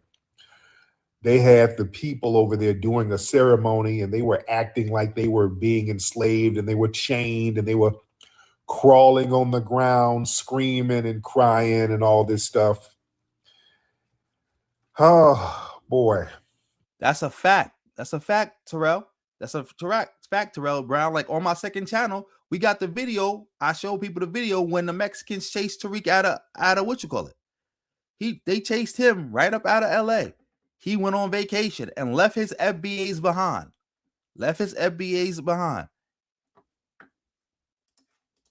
Yeah, they were doing this ritualistic thing. A lot of people here kind of felt a way about that. They were not too pleased with that. They're trying to give the impression that they're honoring the people who were enslaved. A lot of people look at it as a form of mockery, the way they were doing it. All right? It was real weird. It was real strange. And people are justified in having an issue with that performative, symbolic, gesticulating. Shout out to President Jafar in the building. Again, he's not African. So what is he worrying about? And like Starbright said, it did come up in his DNA result. But again, he's claiming to be some type of Aboriginal FBA bozo. So why are you worrying about what we doing in Ghana? Are you worrying about like get out of African business? Go worry about Aboriginal business. Shout out to That's Amazing for the double up with the 5.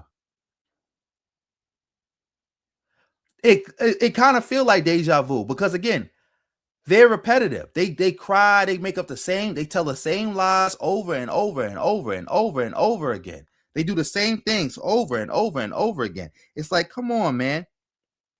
When y'all gonna stop? When y'all gonna stop? This like y'all ain't got nothing better to do with y'all life.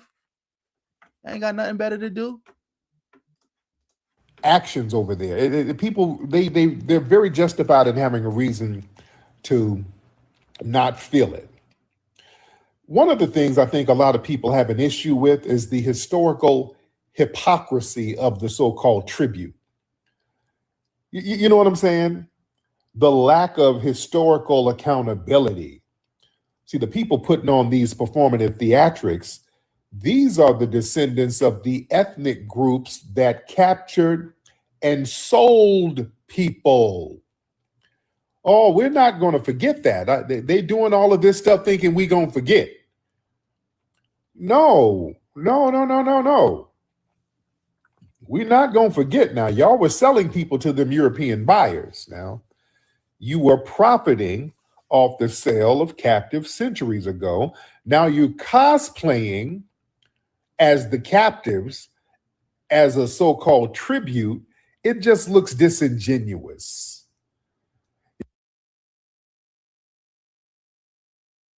Tariq, I thought you FBA bozos, again, y'all was already here. Remember, Tariq was just arguing that like what? Only 5% of the slaves came over here? So why are you worrying about this? Y'all said the majority of Africans who were brought here came to the Caribbean and came to South America. So that whole transatlantic slave trade story don't really got nothing to do with y'all because only a tiny bit of Africans that were brought here and most of y'all got no African ancestry. So why y'all worrying about what Ghana is doing? Why are y'all worrying about it? Also, Ghana is a part of the Black American diaspora. There's a whole Black American community in Ghana who does Juneteenth events. So what are you talking about? Shout out to President Jafar for the 2. Thank you. Yeah, why do y'all care? Y'all not African, remember? Why do y'all care what Ghana is doing? Leave this to the people from the Caribbean. Leave this to people from South America, remember? That's where the slaves went, right? So why are you worried? Yeah, you can't really honestly honor the people your history discarded. You understand? No, y'all not getting off the hook, man. Y'all not gonna really get off the damn hook. And you know what I think this is, man? This is a hijacking of the foundational Black American reparations momentum. As we know, foundational Black Americans, How can they hijack a reparations momentum that you have built that got nothing to do with them, and what they got nothing to do with you? Again, like how we got to keep saying this? Y'all not from Ghana. Y'all Aboriginal, remember? Y'all Moorish explorers. So what does this have to do with y'all? built the modern reparations movement from the ground up. We have turned it into a legitimate, undeniable political conversation here in the United States. Now that momentum is undeniable because remember, the tethers were telling us we ain't gonna ever get nothing. We need to stop begging. Those were the same. Remember, they were telling us that. Let's stop playing. Tether is a slur. About a decade ago, those same people doing all of these gestures were telling us we need to stop begging the white man and pull ourselves up by the bootstraps and we ain't gonna get nothing. They were the main ones hating on it. Now that we played past them and we got that momentum going with reparations and we've delineated, so now they can't come in our spaces misrepresenting us. Now these theatrics look like a calculated political mover. It looks like an opportunistic attempt to basically intercept or just capitalize on that reparations momentum so they can siphon off any kind of global funding or resources and they can get it back over there to them. That's what that whole Ghana going to the UN was about. Nah, he is becoming delusional because it's only but so long you could peddle in delusions before it actually affects you. But he's not delusional. He knows his audience. Again, he's a cult leader. So he got to peddle fantasies to his cult members. Shout out to That's Amazing for the triple up. Exactly. Again, we touched on that. Trump he complaining about everything except Trump filing this reparation. Again, matter of fact, let's take it back to the UN. That's Trump's representative, was at the UN saying that Black people in America don't deserve reparations for slavery because slavery was legal. They ain't have nothing to say about that. And they ain't saying nothing about this Evanston situation neither. Shout out to you again, bro, for the support. And we rejected that over here. We're like, no. Ghana does not represent us. No. Ghana doesn't represent us. See, they're cosplaying trauma as a tourist attraction. Again, you was attacking Ghana for standing up at the UN, but you ain't say nothing about Trump. Also sending his people to stand up at the UN and say Black people don't deserve nothing. Slavery was legal. Get over it. Turning the horrors of slavery into an over-the-top, exaggerated stage play. Is this a mockery of the ancestors' suffering? You know, the transatlantic slave trade, you know, that was a centuries-long atrocity that they took part in. You know? So, yeah, we feel a certain way about that.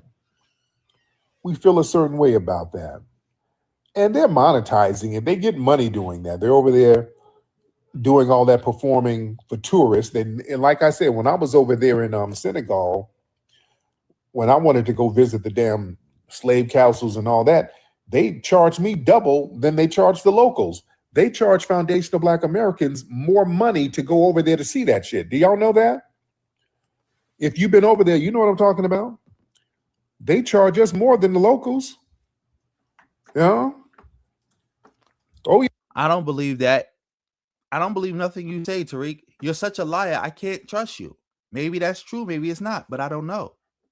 Yeah. Yeah, they charge me double than they were charging the locals over there. Yeah, so they're still capitalizing. They're still capitalizing off of it. And those reenactments, I guess they're designed to trigger an emotional reaction from tourists. and certain black folks who go over there try to search for their roots, and that's kind of drying up because people are standing on lineage business over here.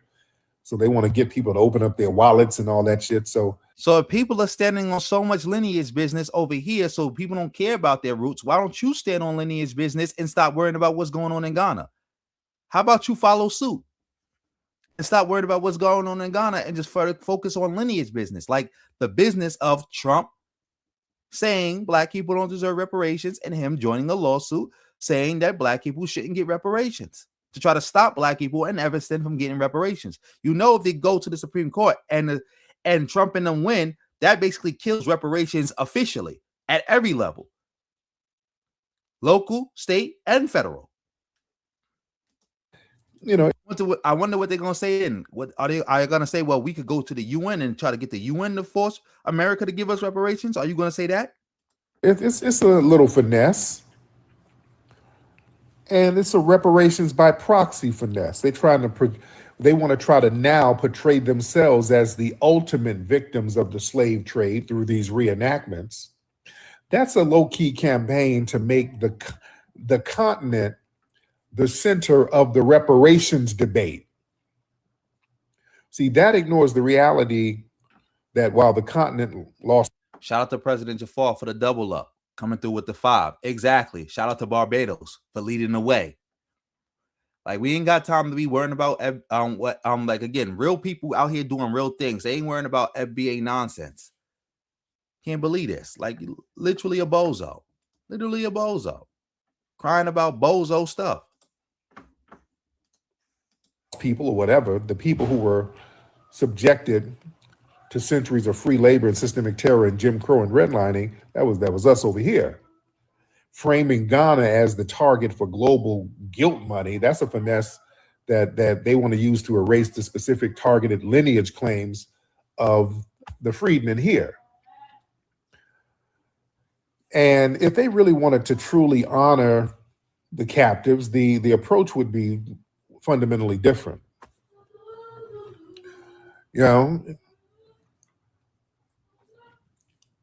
but the thing is, there's a disconnect in lived lineage. A lot of the people performing this, they're acting out a history that they did not inherit.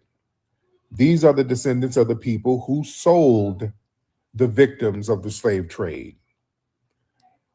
All right? They do not have the same lived lineage or generational trauma of chattel slavery in the Americas. You understand? So they're trying to mimic a pain that they do not inherently understand. That's why it looks weird. You know? So the performative nature of it just felt real cartoonish and over the top and ultimately very disrespectful to the people whose bloodline who survived that nonsense. You know? Again, y'all not Africans. Like, this is like annoying. Like, y'all not Africans, bro. Y'all said it yourself. Stand on lineage business. Stop worrying about what we doing. Oh, we got a troll in the building. You say you standing on FBA business? Well, go stand on FBA business somewhere else, troll. Like, nonsense. Let me see. Let's get you up out of here.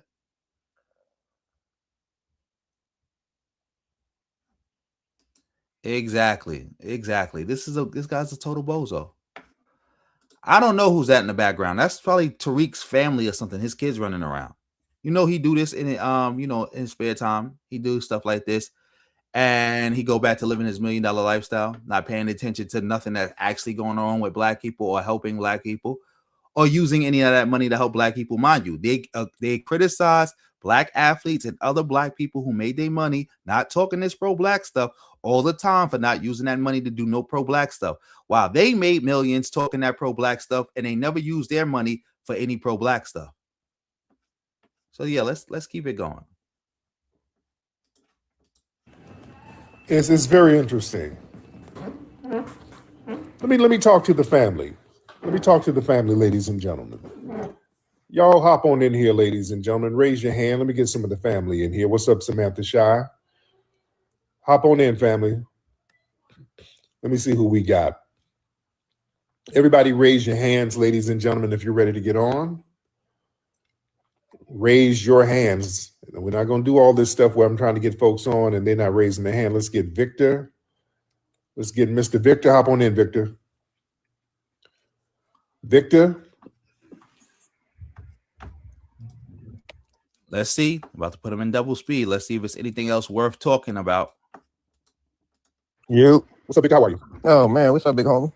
All right. Let's put it back on regular speed. See what's going on. I'm good, man. What's going on with you, brother? I'm maintaining. I'm in Philly at the moment. I'm chilling. Shout out to Philly. Yeah. I'm falling back. I just wanted to come up and let you know I apologize for all the negative that was brought to me about you. How stupid is this person? This is the type of people who follow FBA. He apologizing for all the negative that somebody else brought to him. That's what he just said. I apologize for all the negative that was brought to me about you. What happened? No, you know, all the controversial and stuff like that. But I fell back and I was listening to you, and the more and more that I was listening to you, I was like, ain't no way in the world that these people is hating on him. Right. Because everything that you showed us is right, and there's that. And I appreciate that. And I just want to give you your flowers and pour out a little liquor to you, etc. Yeah. You need to put down the liquor. Like you let him salute you. You need to tell him put that liquor down. Yes, indeed. I appreciate that, man. Thank you so Yes, much. sir. Yeah. All the rest of that liquor could sound like you've been drinking it. All right. Vegeta, you already know he is missing teeth. You already know. You hear it. He drunk and missing teeth. Pour the rest of that liquor all the way out. Good Lord. Brother been hitting that bottle. It's okay. It's all right. Shout out to him. All right. Let me see. Y'all raise your hands, ladies and gentlemen. Raise your hands, ladies and gentlemen. Let me see. Was a sister up here, and I don't know what happened to you, sis. All right. Let's get TikTok. What's up, TikTok? Mr. TikTok. What's up, Tariq? How you doing, sir? Hey, man, I worked with you, man, a while back, 2011, man. You hired me to play a basketball player at the park for your commercial you had. Exactly. Never heard of smart FBA caller. Never heard of smart FBA caller. Yeah, and it's a good thing he did. I got to give Tariq his credit. He did tell the dude to drop that bottle. Drop that bottle. Shout out to Mr. G's in the building.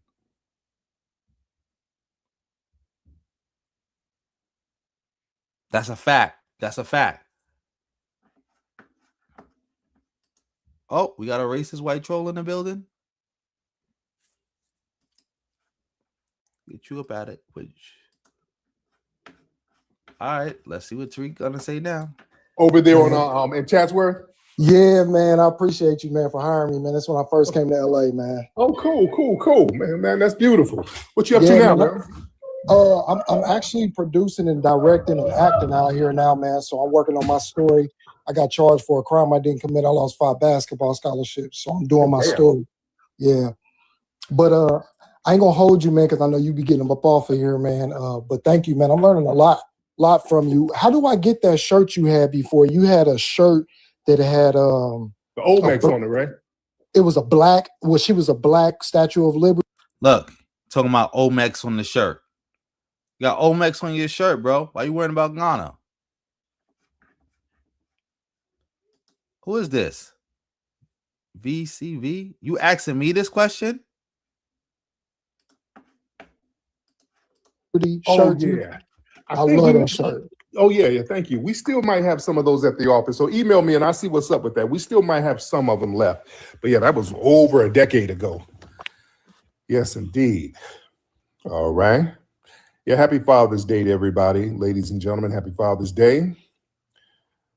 All right. Magnitude. Let's get Magnitude TV. Magnitude. Lex, what's up, Captain? I'm good, brother. How are you? Can you hear me? What's up with the homie on there? He sounded like he was drinking a little something. He all Oh right? yeah. He had a little night train. He was getting him a little sip for the weekend, enjoying his weekend. How you been, brother? I'm good, man. Always good to tap in with you, man. You know, FBA actually tapping in from Delaware, man. And I just wanted to, always tap in with you and show my appreciation. Actually, just recently opened an event space, reopened an event space and a co-working space, trying to follow in those traditional FBA footsteps of, enterprising and entrepreneurship. And I just wanted to say too, man, I know that you busy and the brother my guy Marquette is busy as well, but definitely, man, just wanted to lend some insight, man, and see if y'all could just link up and do some content together, bro. Honestly, like I know both of y'all have similar styles, y'all have different ways y'all deliver, but y'all got a lot of similarities in the way you deliver. Shout out to RBG for the win, for coming through with the $4.99 super sticker. Much appreciated, brother. For a lot of value and truth and I just think that would be interesting for you and him both, to kind of uplift one another between, YouTube and the social media platform. So just wanted to lend some insight. Looking forward to the Hidden Colors coming out and, keep on uplifting our people, man. Always a pleasure to rap with you. Respect you. Shout out to brother Marquette. Shout out to that brother. Donovan, what's up, Donovan? How you doing? Can you hear me? I can hear you, man. What's going on? Nothing much. I don't know if you remember me. I was up here a couple weeks ago. But as for the Ghana situation, they trying to profit off the front end, selling slaves in the first place 100 years ago, hundreds of years ago. Now the back end today. Unfortunately, we got to look at these people just like any other group trying to profit off our struggle. That's all it is. Unfortunately, like they don't identify with our struggle. They don't see it. They just see it as another opportunity to make some money. Unfortunately, it's especially like you mentioned the reparations thing that they're trying to grift on. It's not a general grievance, right? Yeah. It's a specific. Hey, our group, we put billions of hours, almost trillions of hours in the free slave labor that y'all extracted. We want that money back. It's not y'all mistreated us, give us some money. That's something completely different. We talking specifically practicality. Y'all got this amount of hours from us extracted as slaves. It's time for y'all to pay that back. That's all it is. So these other groups trying to latch on, I get it, but unfortunately we got to look at them like any other group trying to profit off what we got going on. That's all I really got to say. No doubt. Thank you so much, brother. Most likely, a lot of these black streamers, they falling off, so now they trying to grift the FBA stuff. They trying to grift the FBA stuff. They trying to grift the grift. But we don't let Tariq go on for like a little 2 more minutes of this, and then we're gonna have to switch it up. It's what's your name? Dara. Durasco. It's just my initials and my last name. But what's up? Proud FBA here. Yes, and I wanted to ask you something because I've been following you for years now, Yes, and I've ma'am. learned a ton. And thank you so much for that because, without folks like you, folks like me would have been lost because I grew up in the burbs. You know what I'm saying? So, anyways, my thought or my question rather is around the time when I first started following you was when the ADOS split and FBA split happened. And I remember you was having all of these debates with these white tea supremacists. And I don't remember none of these people being in these debates banging on the white tea supremacy until basically you proved that you and others proved that it really was a thing. And then all of those white tea supremacists, alt-right, talking heads, they fell back, right? And it seems like they sent their minions to basically, muddy the waters and form like Voltron against us. And, am I mistaken? Or because I know I'm kind of new to this. Yes, you are mistaken. You're claiming that somehow that Tariq defeated white supremacists and they had to go get black immigrants to protect them. Nonsense. Shout out to Khan Guru for the $4.99.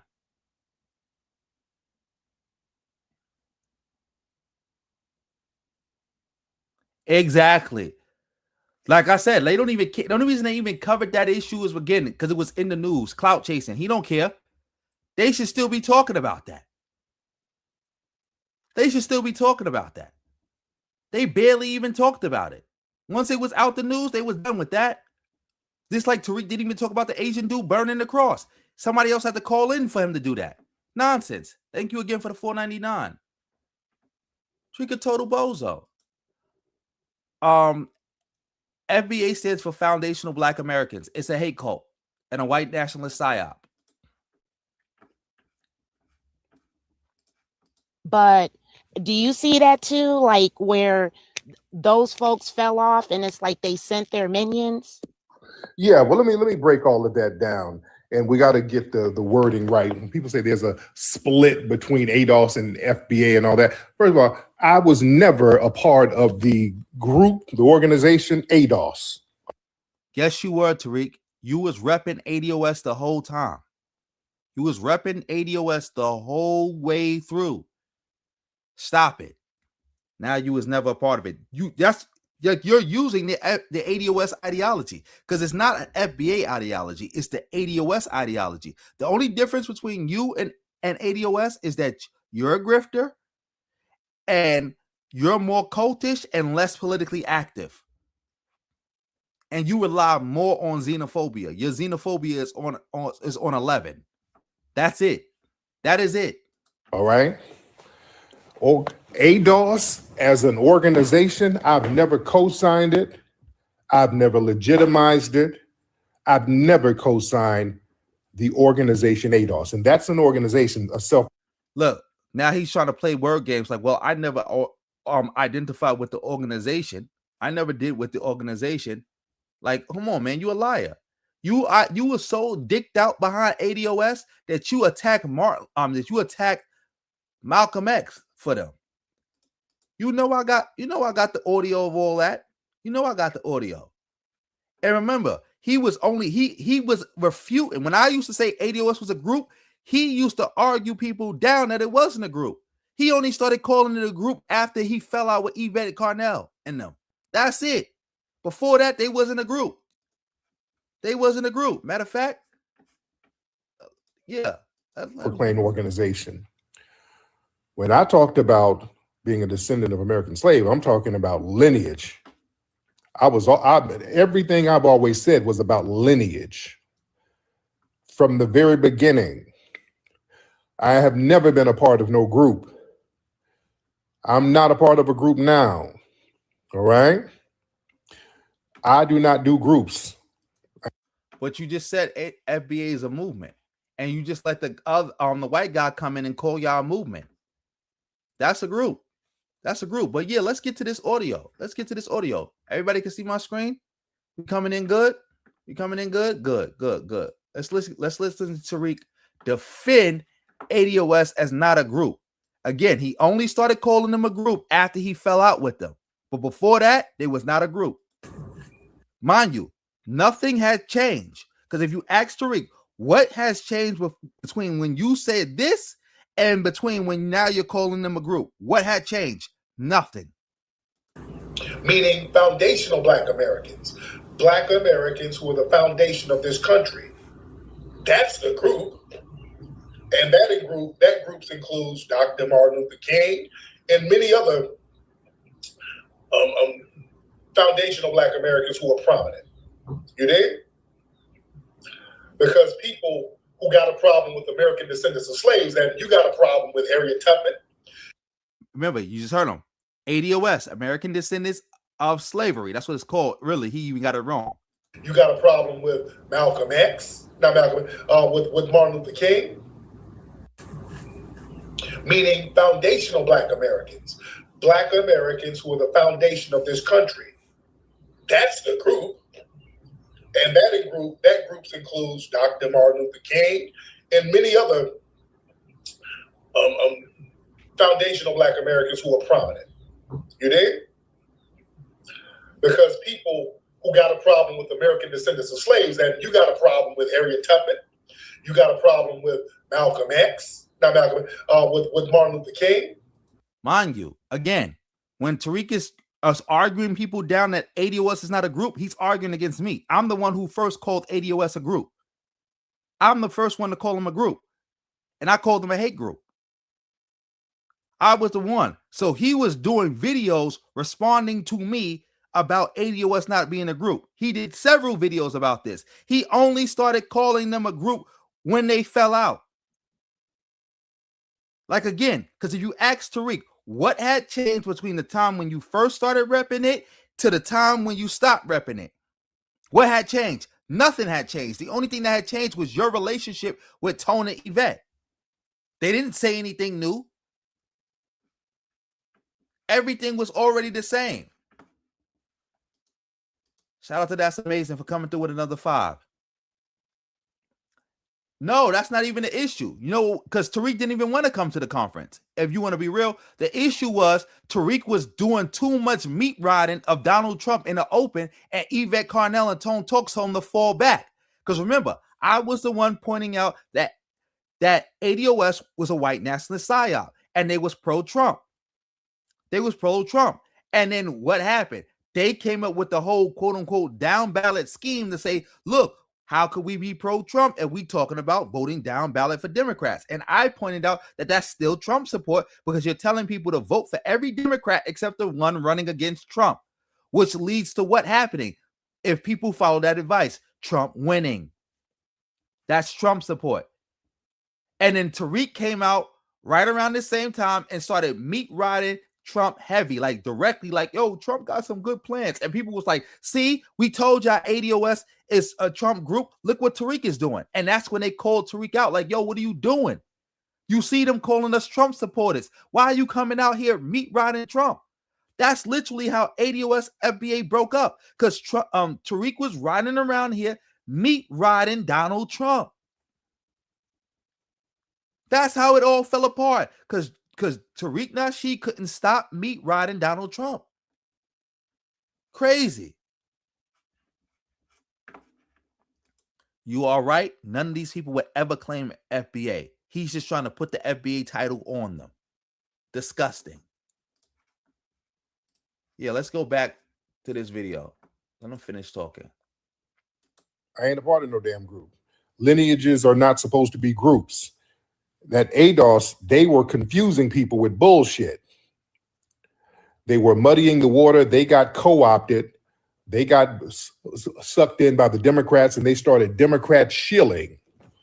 That's why they fell off. See, he's calling them Democratic shills. That's where the whole thing came out. When they was telling him, like, yo, you doing too much Trump meat riding.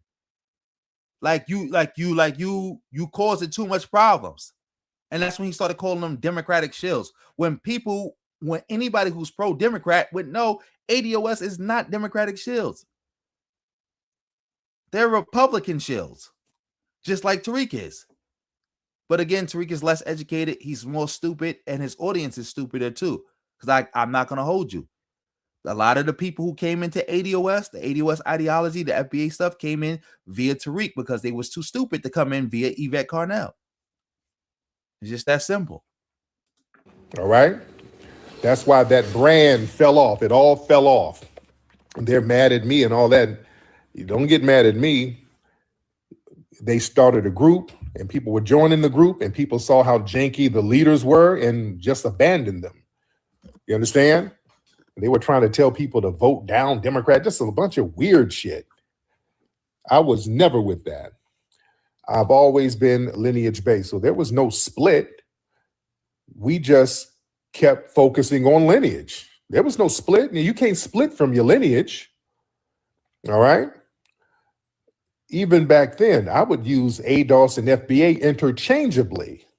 I would use it interchangeably because Strappy and Tone Tits were out here confusing everybody.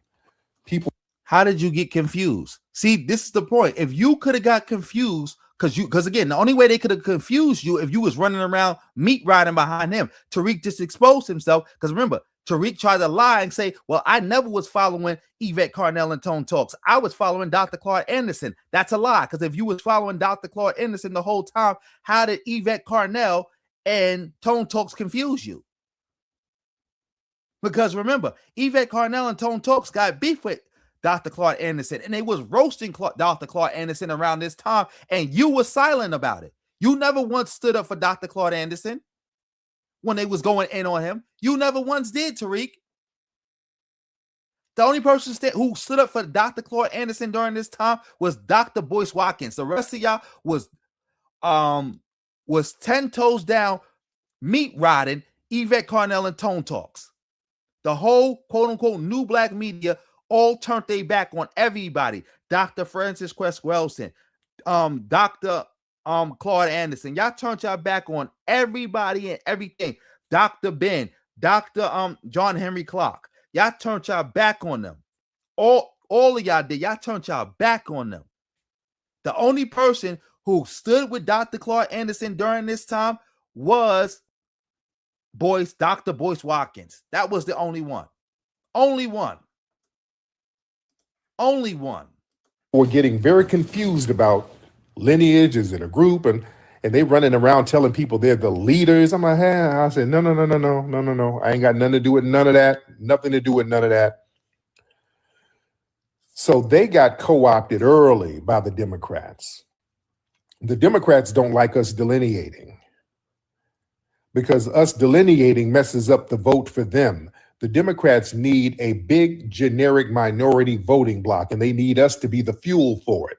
They need us to be the base for their voting bloc, and we have to think in terms of a generic minority. So when we vote, we got to come in thinking that we're going to be locked in arms with Hispanics and Asians and Middle Easterners and LGBT and all of these other so-called minority groups. When we start focusing on lineage, we're like, damn, all of that. What are we going to get out of this deal? We are focusing on what we're going to get as a lineage. The Democrats do not like that. Exactly. But I got to correct you, Vegeta.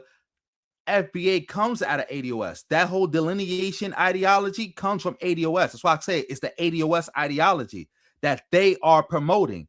Tariq just took it and tweaked it a little bit, made it less political, more xenophobic, and added a bunch of nonsense in it and made it more cultish. That's the only thing different. Yes, make sure y'all smashing the like button. I only got a little bit of likes. For all the people who've been in here tonight, I got a little bit of likes. Make sure y'all help get them likes up. And again, if you can't support monetarily, you can support with a fire emoji. You can support by hitting that reaction heart. Democrats have been the main people attacking lineage. They've been the main ones sending ops and all of these tethers and sending all of these agent provocateurs in all of our spaces to undermine us. We've done events. The Democrats have sent these feds and these ops to undermine our events. This delineation is very hard on the Democrats. Who undermining what event? Like when was Fed sent to undermine an event? Name the FBA event that was being undermined. Because now we can't be manipulated by them like we used to be. We're asking or telling everybody in the political sphere, you're going to have to earn our damn vote. We're not going to be scared into voting. You're not going to use civil rights symbolisms. You're going to have to come through with tangibles for foundational Black Americans. So that busts up their whole little hustle. This is the reason why they lost the last election. They lost the last election, and they know why they lost. They lost because of delineation. Mind you, now when people say that Tariq and them made the Democrats lose, what they gonna say? Oh, we didn't make the Democrats lose. Why are people blaming us? Why are people blaming us? This is him right here taking credit for saying that the Democrats lost because of the work he put in. But when somebody says that and point out that they're pro-Trump, they're gonna be like, oh, we don't know what you're talking about. When somebody say, y'all made the Democrats lose, you're gonna be like, oh, why people are blaming us? Why do we get blamed for this? Why are we getting blamed for this? What about white women? What about Latinos? But here you are taking credit for the Democrats losing. You're taking sole credit too. You're not just saying, well, we were a part of the reason. You're saying we are the reason. We were the reason. They had a tether. They were running her around, and nobody went for it. They had a tether is a slur. Shout out to Kangaroo for coming through with another $4.99.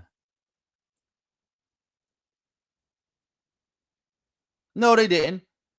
Tariq probably took his family on vacation. But no, they didn't. No, they didn't.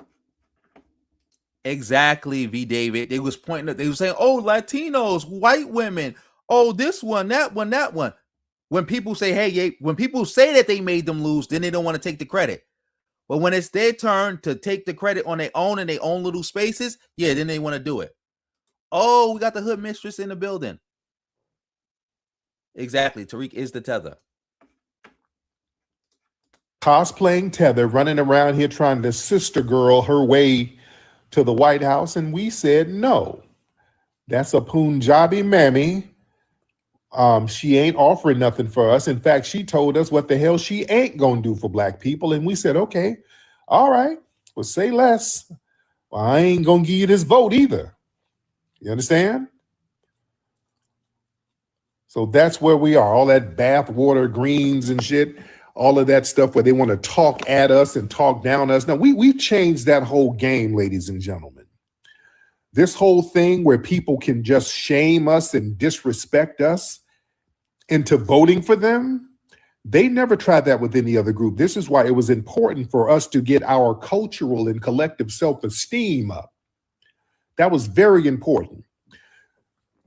That's why a lot of people are mad at me, because I show people, man, you better stop letting folks talk to you and our lineage fucked up. Nobody's at liberty to talk to us janky. Tariq is so stupid. You can't even make this up. You can't make this up. Like, he just be making up stuff. Like, you can't make it up how much he makes up stuff. And people really be going for this, thinking he teaching. Exactly. That's all they did for Juneteenth. They didn't celebrate Juneteenth. They spent the whole Juneteenth just sitting around attacking people. They didn't attack no FBAs. They attacked Native Black Americans. They attacked Black Americans. They attacked people from the Caribbean. They attacked Afro Latinos. They attacked everybody else. That's all they did. Shout out to everybody in the building. Yes, it is very disrespectful.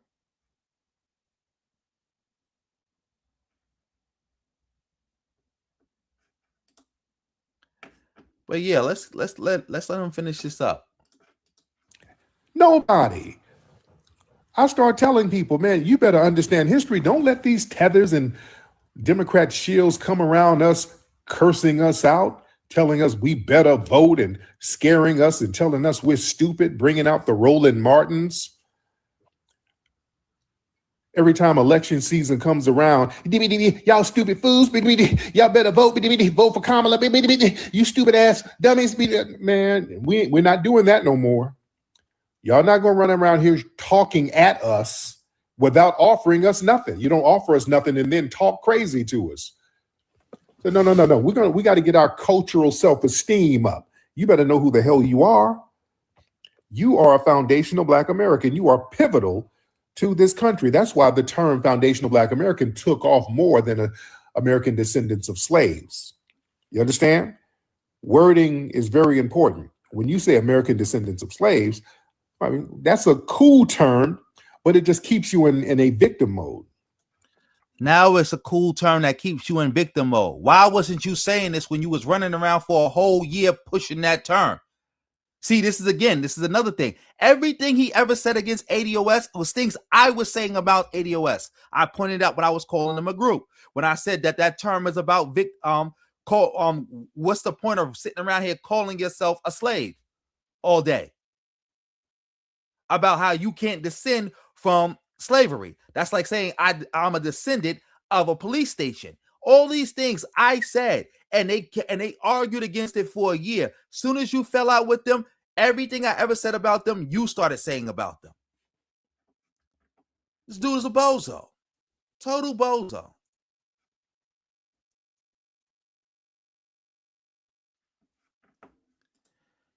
It's gonna haunt him, but not really, because you know his audience is stupid.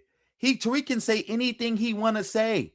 He can say anything he wanna say, and they gonna just go for it.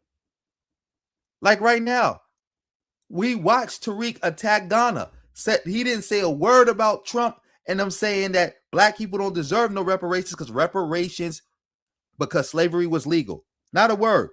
Audience still rocking with him.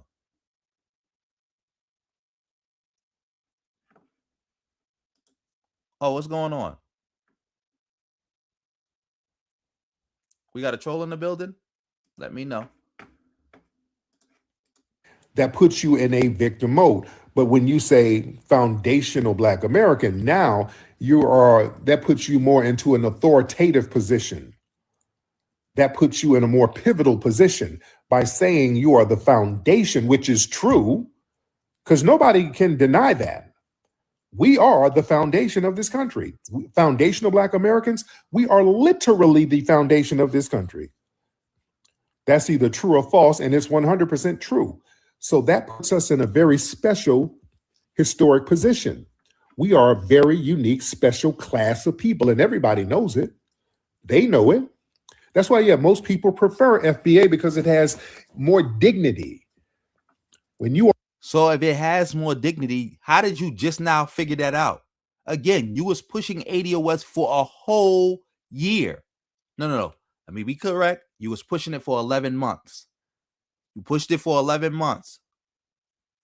11 months. So it took you 11 months to figure that out? Or a foundation of something, automatically that brings respect. You come in the door with respect, and now people Exactly. This is what Tariq is doing. He's taking he's filling a bunch of losers head up that they actually have power, that they are actually powerful. They can actually tell people what to do. They can actually boss up on people. Like, which is crazy. Imagine thinking you can boss up on somebody because your ancestors were enslaved. Imagine thinking you the boss because you was the worker. Can't make this up. And not even just a worker, an involuntary worker. You didn't do that because you wanted to, and you ain't get nothing out of it either. Exactly. Can't make this up. Yes, they really think they got power. They got no power. No, I'm anti-segregation.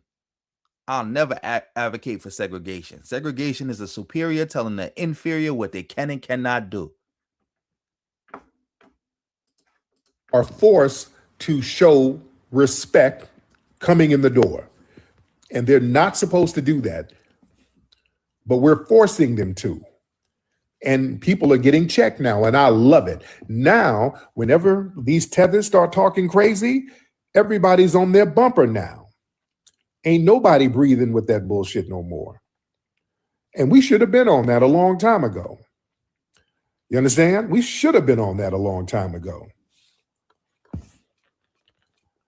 And I start seeing early on, look, because some of us who travel a lot, who's been to a lot of these different countries and been around the world and all that, dude, I was telling people, man, there's no way we're going to let any of these people come over here and talk greasy to.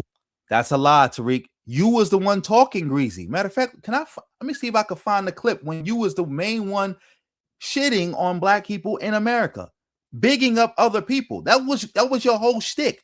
You was telling people to go get their passport and flee America to go to Ghana.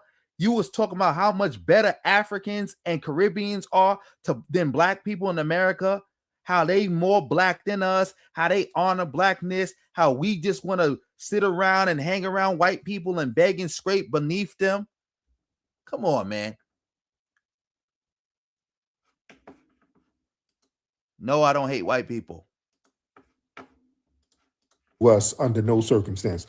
One of the first people, and I talk about this a lot, Dinesh D'Souza, because people like him, they come over here and just make careers denigrating us, talking about all the crime in Chicago, all the crime in South Central LA, all the crime in Atlanta. And I said, wait a minute. I was one of the first people to say, hey, wait a minute. These people come from floating crap holes. That's a lie. Tariq, you are such a liar. You are such a liar. You was the main one meat riding and dick eating all these other groups. You were the main one constantly. Oh, people, I'm talking about voting. Y'all come and be like, oh, fuck voting. We don't need to vote. Asians don't vote. Asians don't vote. So why should we vote? We should be like them Asians. We got to be like them Indians. We got to be like them Arabs. We got to be like them Africans. We got to be like them West Indians. That's all y'all used to say. That's all y'all used to say. That's all y'all used to say. Oh, we got a troll in the building. All right. Let me see. All right. Yeah, you trumping it up. So we got to get you, put you on timeout, get you up out of here. But yeah, that's all. That's all. Dinesh D'Souza is from Mumbai, India. Have y'all seen Mumbai? It's a floating damn toilet. Why are we letting people who come from floating toilets tell us about Chicago? So I started giving people the language to check these damn people. That's a lie. First of all, I was the one who originally started doing that. Like, hey, you can't talk down on us.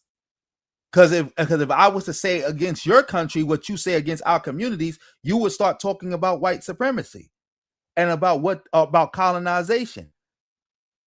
And it can't be both. You can't have it both ways. It can't be white supremacy that black people face as a non-factor. We should just pull ourselves up about our bootstraps and stop talking about it, while you get to complain about the conditions of your countries and just keep talking about colonization all day. Keep talking about what the British did to y'all, what the French did to y'all, what the Spanish did to y'all, what the Dutch did to y'all, what the Germans did to y'all. That I'm like, you can't have it both ways. I was the one who pointed that out. Me. While you were sitting around meat riding these people like they was correct about everything they would say. You was the one that had people on the show talking about, oh, you know what you blacks need to do? You need to be more like us. And you be like, yep, we need to be more like y'all. That's what y'all used to do. I never did nothing like that. I got no talk like that in my history. That's what y'all used to do. And also, you bastardize my talking point because you're not even using it right. Because again, you can't attack people saying, oh, your country is messed up. So what? It ain't about where you at. I mean, it's not where you from, it's where you at. They in America and they doing good in America. They outperforming you in America. Who cares what's going on back there? That ain't got nothing to do with them. They here. And they doing better than you here. Talk about here. That's the issue at hand. You had the advantage. You the foundation. How they surpassed you here. That's what matters. Talking about like that doesn't even mean anything. It doesn't. Myron Gaines? We gonna let Myron Gaines talk greasy? He's Sudanese. Do you know what they do in the Sudan? They rinse their hair with cow piss. You gonna let him talk crazy? That's why I go in them rooms and shut them down. I'm like, no. Y'all not gonna talk crazy about us at all. And you done fled your ass over here. We saved many of you. If it were not for foundational Black Americans, you'd be wiping your hair with placenta from cows and goats. Exactly. He took all that. He collected all that money for Haiti. Remember, he was dick riding Haiti like crazy. Remember, I was the one who pointed out, saying like, hey, why are you doing a documentary about Haitians when you haven't even done a documentary about Black people fighting for their freedom? What did he say and others say? We didn't free ourselves like the Haitians did. That's a fact. I was the one who was pushing the whole Black people in America freed themselves. And while they were saying Black people in America never did nothing, they had to wait for the white man to free them. Facts. Facts.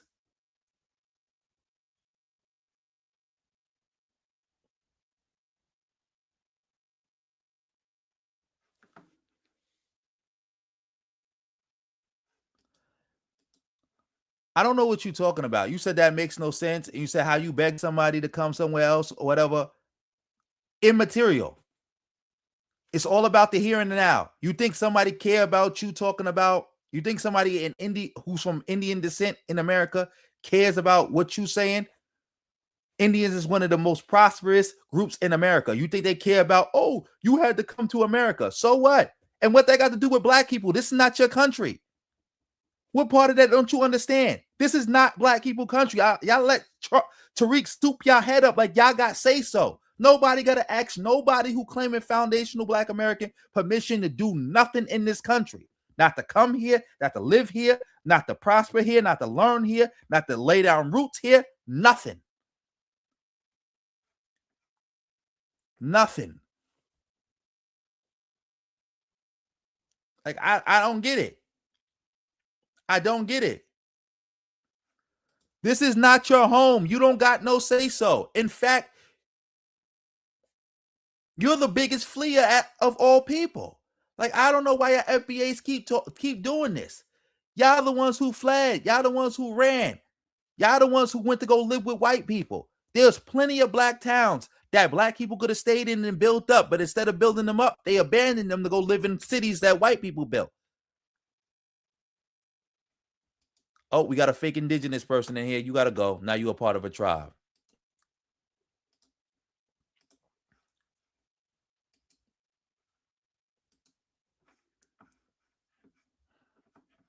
Let me see. Did I block you?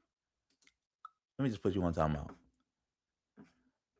Nonsense. Talking about he's a part of a tribe. Even if you was a part of a tribe, this ain't your country no more either. I don't know. Remember nobody having to ask a Native American to do permission to do nothing in this country. I never did. I never did.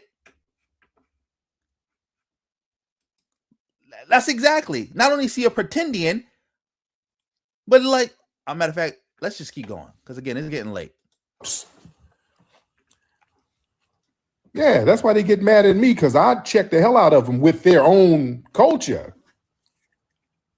I'm hitting you with your own culture. They know I know what I'm talking about because I done been over there to your countries. Y'all not gonna say shit about nobody over here.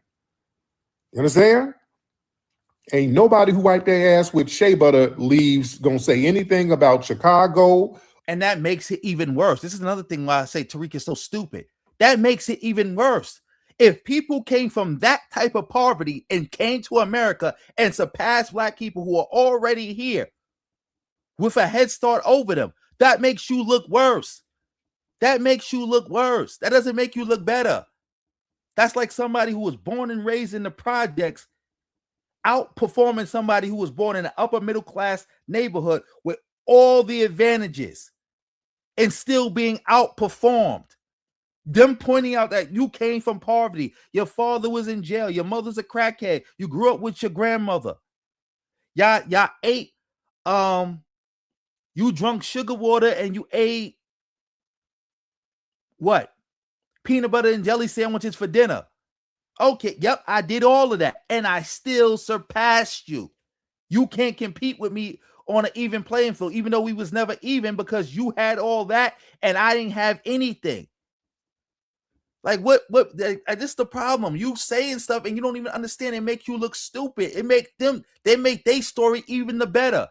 I came from wiping my ass with shea butter leaves to now I started my own business. That's what I came from. That makes them even greater. While you sitting around here thinking you run something and you don't run anything.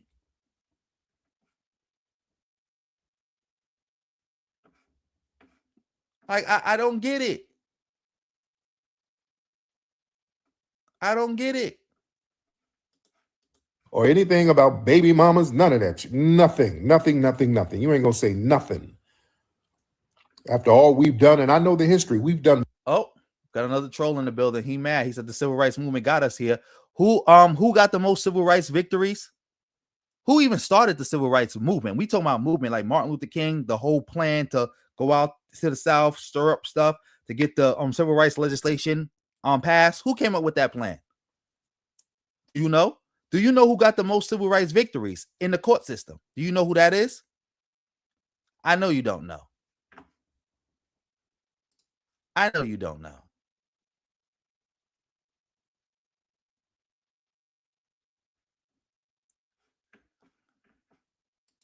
What do you mean? I don't know what you're talking about. Kind of clarify. You said Jews? Wrong.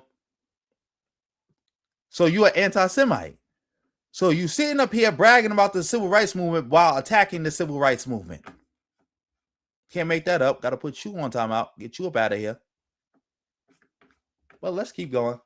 Way too much for these other countries. We've been the only ones stomping for, like, especially African and Caribbean countries. We've been the ones stomping for them without trying to exploit them. So damn if people going to come over here and be disrespectful. I just took on a stance. I got a zero tolerance for disrespect. Oh, thank you. Shout out to you for being in the building. I never seen you before, but shout out to you. From all these other groups, zero. You understand? I took on a stance. Nobody is going to disrespect us at all and breathe like it's cool. You understand? Everybody can get it. You ain't going to disrespect. Exactly. No smoke for European immigrants, even though most European immigrants that came here were refugees, were fleeing something, were coming from poverty. Because even though, they was coming from poverty. That's why the refugees, the Europeans that came here came from certain areas, and the areas that they came from was impoverished: Southern Italy, Sicily, Ireland, some other groups in Eastern Europe. We didn't really get immigrants from places that was like, thriving. And if they were thriving, it was the poor from the areas that we got looking for a better life. But he ain't got no smoke for them. Us at all, under no circumstance, not even a little bit. If you fled over here, no, you ain't saying nothing. So now we done got some straightening. Now people got some damn act right now. Now people done got some act right. They still try to poke their heads out when little situations happen, like with the Karmelo thing. The tethers are still trying to get a little position under the white T supremacists, but that's not. So Karmelo's situation happened, and black immigrants, because when he says tethers, he's talking about black immigrants. That's a slur, just in specifically, but in general, that's just a slur for black people all around the world in the diaspora. How are they using Karmelo's situation to try to get position? That don't even make sense. Not working. Oh, that's not working. So it's a brand new day. So yeah, they don't like being checked now. They're running around, oh, they're xenophobic. They're trying to be victims. Oh, these FBA niggas, xenophobic. I'm just a bitch-ass nigga. I don't do nothing. They attack me. They call me a teta. No. If you got smoke, you deserve whatever smoke you got. If somebody gave you smoke, you deserved it. You did something. You're not innocent. You done said something slick. Or you done something slick, and you're not used to being checked. It's a new day. That's what it is.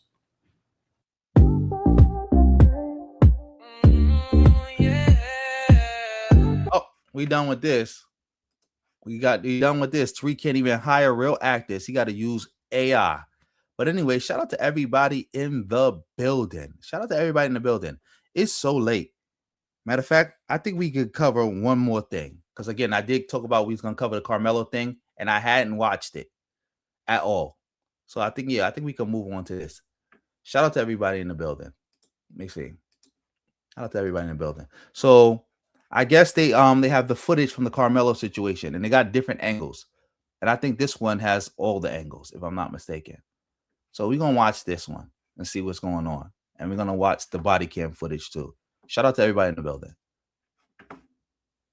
Let me see. I don't know if it has no sound to it or nothing. So let's see. Let's watch.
Okay, I don't see anything, and I just saw Lady Clinton saying that the video don't show nothing.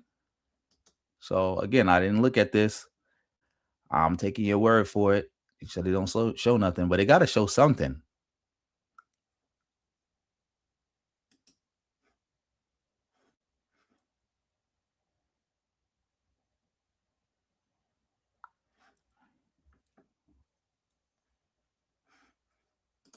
Oh, Oakwood, I think I got to put you on timeout. Look like you trolling.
So is that Karmelo running?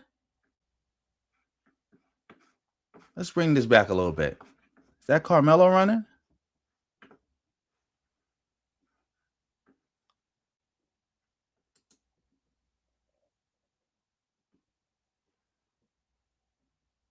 You can't actually see anything. So some people are saying that this proves that he's guilty. Some people saying it's proven that he's innocent, but you can't really see anything. And I'm pretty sure, why can't the school camera zoom in?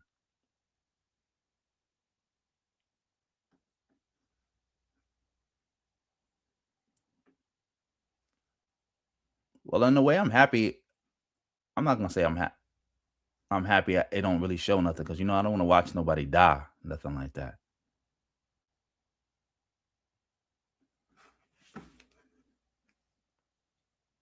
But there should be a way that the courts could have had a better view of what happened.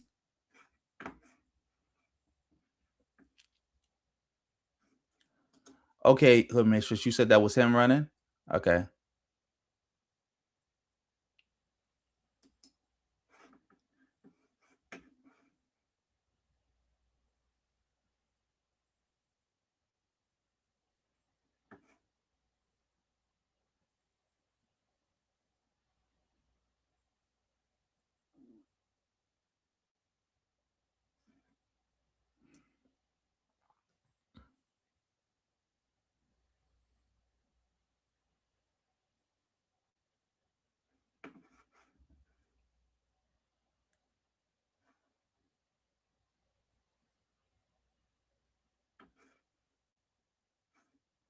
Yeah, I did focus on the tent. I saw a little something, but it's like you really can't really see anything.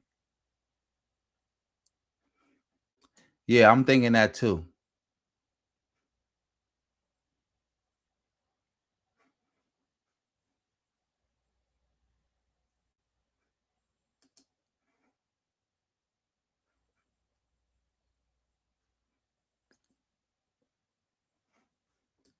I wouldn't know, because you got to think about it. People get stabbed and run off and die. That happens. People get shot and run off and die. People get stabbed and run off and die.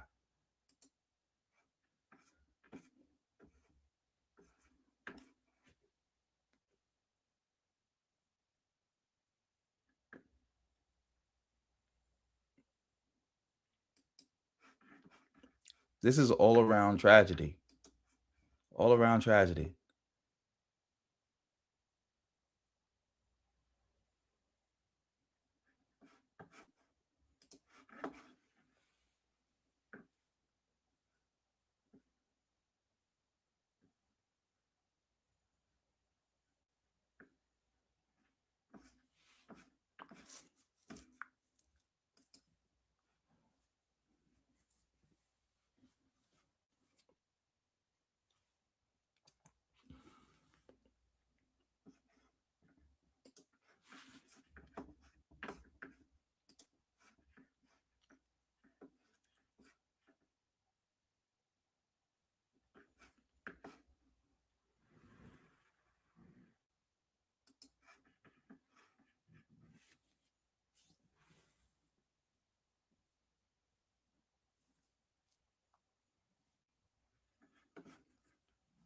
Yeah.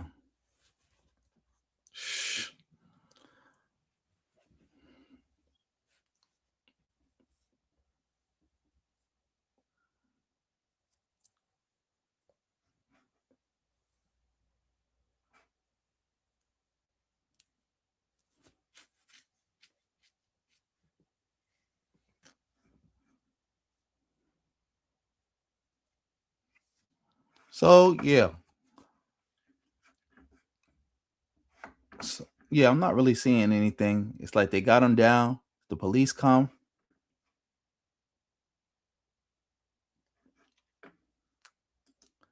In Texas, maybe, but you know, in New York, that wouldn't have been. This wouldn't have been no self defense. Not at all. Not at all. Not at all.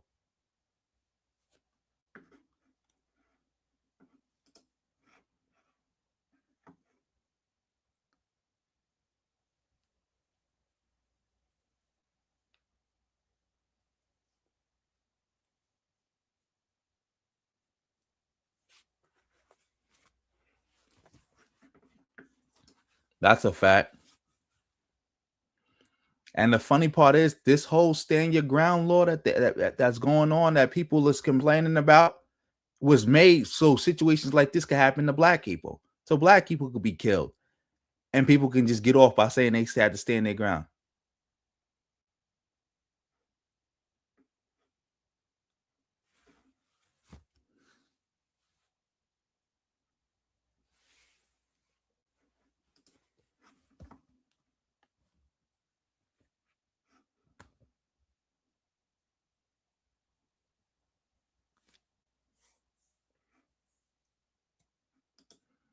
Nah, no, it wouldn't, because the Daniel Penny situation was different because they say he used his hands and stuff. If Daniel Penny had stabbed the brother, nah, no self defense.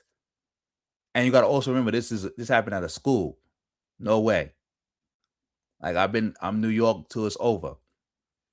You if this was in New York, this wouldn't even have been an issue. They like the court case, all this stuff, this wouldn't even have been an issue. If he would have took this to trial in New York, he would have got like 50 to life. Everybody would have been calling him stupid for taking it to trial, and he would have got like 50 to life for this, 75 to life, something like that, something crazy. I know, but Daniel Penny used his hands with him. That's what I'm trying to say. Like a knife, and the person didn't have a knife or whatever. Nope, you out of here. Like in New York, self-defense got to be proportionate. See, that's the thing that people keep saying about this situation. Like, it wasn't proportionate. He got even if Austin hit him, you don't meet a shove or a push with a knife stab. Well, in Texas, according to Stand Your Ground, you can do that. In Texas, you can do that. Remember, self-defense doesn't have to be proportionate when you're dealing with Stand Your Ground.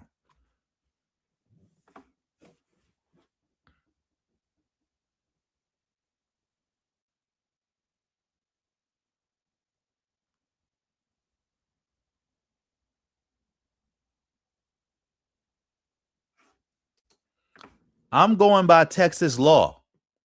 It can't be stand your ground can be legit sometimes and be illegitimate other times. According to stand your ground, you don't have to use proportional force to defend yourself.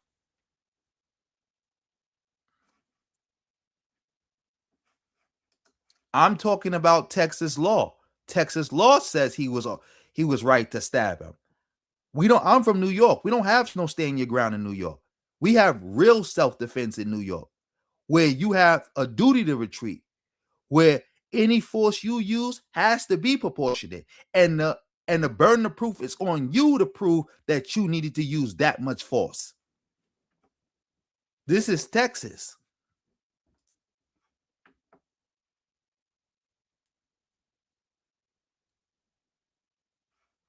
Oh, I know that. I know that.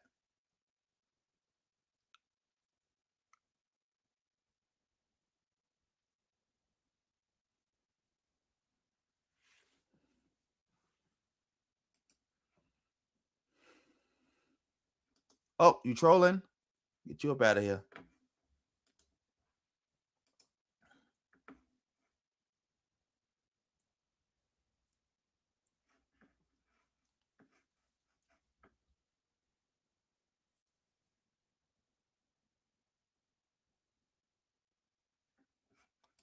What you saying? Roland Martin uploaded this? Yeah, this is an all-around tragedy. All-around tragedy. Let me see something. See if we can find a different video on this.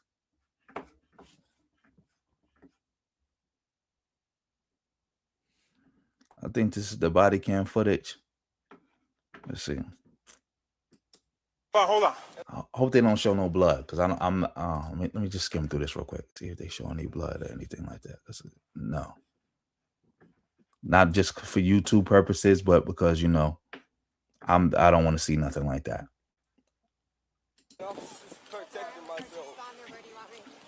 If somebody is treating the victim, they need to be over there. Under a memorial tent. Don't reach for anything, all right, man? Stop right there for me. Dispatch 443. I got the suspects, and they're currently treating the victim. Again, he's on the north end of the stadium. All right. Any weapons on you like that?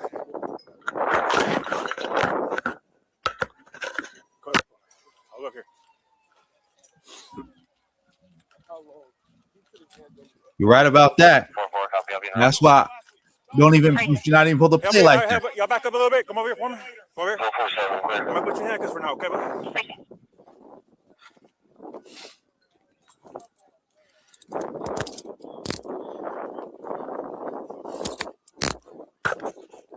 Dispatch 443. Everybody can slow down. I got the alleged suspect in handcuffs right now, detained. Everyone else can slow down. Suspects detained in handcuffs. Hold on. You can open up the channel, and medics are clear to come in. Have them come to the northeast entrance. That's gonna be a gate that's wide open there, and then you come to the victim from there.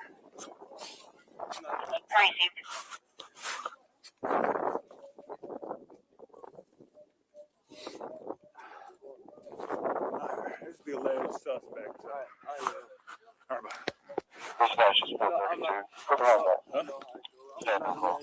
Okay. We'll figure that out. So nothing on your person at all? Nothing? Mind if I reach in your pockets and stuff and all that? Nothing gonna stab me? Okay. I'm gonna be out with this. I'm gonna be a little personal there, okay? Just to make sure. Okay.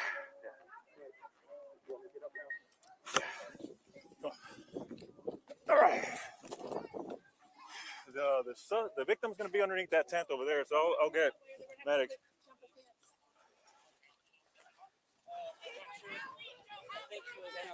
Memorial tent over there, guys. All right. He put his hands on me. I told him not to. He put his hands on me. What's happening right now? Victim is over here on the north end. They got staff standing to him right now. This is the alleged suspect. Already? No. We searched them. Got nothing on him. I don't know what happened. 413. Checkers everything with CPR progress for a little bit. Freezing. You know, that's the wrong thing. Freezing.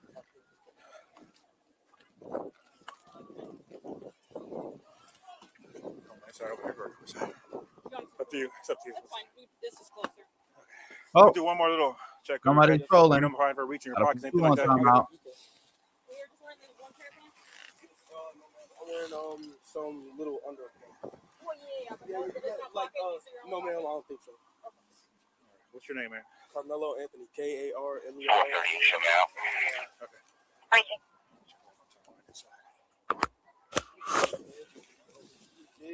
Have a seat here real quick, man. Watch your head. Let me check your hood here, buddy, okay? Yes, sir. Well, I'll tell you what, lean this way so you're not resting on your hands, okay? Yes, all right, see a little bit of blood on your hands there, okay? Yes, all right. Oh man, I don't want to see no blood. Not according to Texas law, he didn't. He didn't murder anybody according to Texas law. No, it wouldn't. That's cap. That is cap. It would not have been the same thing. I could tell you that. But again, these stand your ground laws. This is why I'm always anti-stand your ground laws. And this is why I always tell people, stand your ground laws is not for you. Don't go, don't do it. Don't think you're gonna be able to claim self-defense. Like if somebody had did that to you, they will be able to claim self-defense. You can't.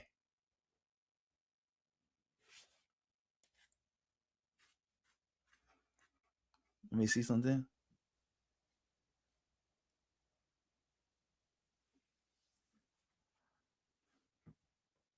You said, oh, gotta put you on timeout. You said this was a money grab. Ain't got nothing to do with no money.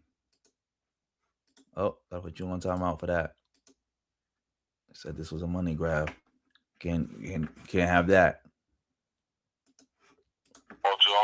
So your first name is Karmelo? A-R-M-E-L-O. Let's see. Hold on one second. Is he gonna be okay? I don't know yet, man. Carmelo. C-A-R-A. K-A-R. K-A-R. M-E-L-O. M-E-L-O. Carmelo. What's your last name? A-N-T-H. O-N-Y. We ready? You win. I'm a 12 grade. 10th grade? You right, Mr. Black Eyes. You right. You are right. But again, according to Texas law, they don't have no proportionality. There's no proportionality in self-defense. Again, I'm totally against stand your ground laws. It's a total redefinition, not only because of the origin is racist, but it's a total redefinition of self-defense. So not only is the origin racist, not only is how it's being applied racist, but even if you take away all that, it redefines self-defense. Self-defense does not need to be redefined. Self-defense does not need to be redefined. We all know what self-defense is. Oh, shout out to East Coast Kev in the building. I was waiting for you, bro, so I could do that video that you said you wanted me to do. But I don't know if I could do all of them because have an issue with, like, if you do certain videos, copyright, and then they take the whole stream down. Sometime in the middle of the stream. All right, so I'm gonna go check that email. Shout out to you again. Thank you for the $5. Whole lot of ones beat a whole lot of nuns any day of the week. You go to Emerson? No, sir. Where do you go? Centennial. Okay. I'm in 12th grade. 12th grade? Yes, sir. Okay. North Centennial. All right, sit tight for me real quick, bud, all right? Let me run this guy real quick. I haven't talked to him at all. Okay. Okay. Let me see something. Cause I just saw.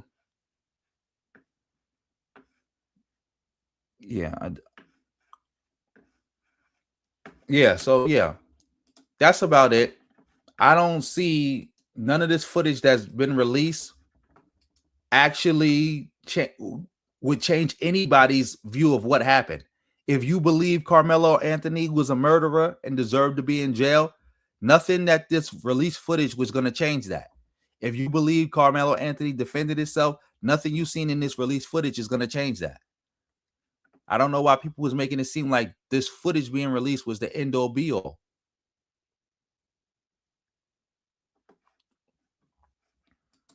Yes, it does. When you take away proportionality in self-defense, that does mean I could kill you for touching me. There are plenty of cases where people have shot and killed people for touching them. And they said they had to defend themselves. There are cases in Texas where people shot people who didn't even touch them, saying I fear for my life, I had to defend myself, I had to stand my ground. Plenty of cases like that. Plenty of cases like that.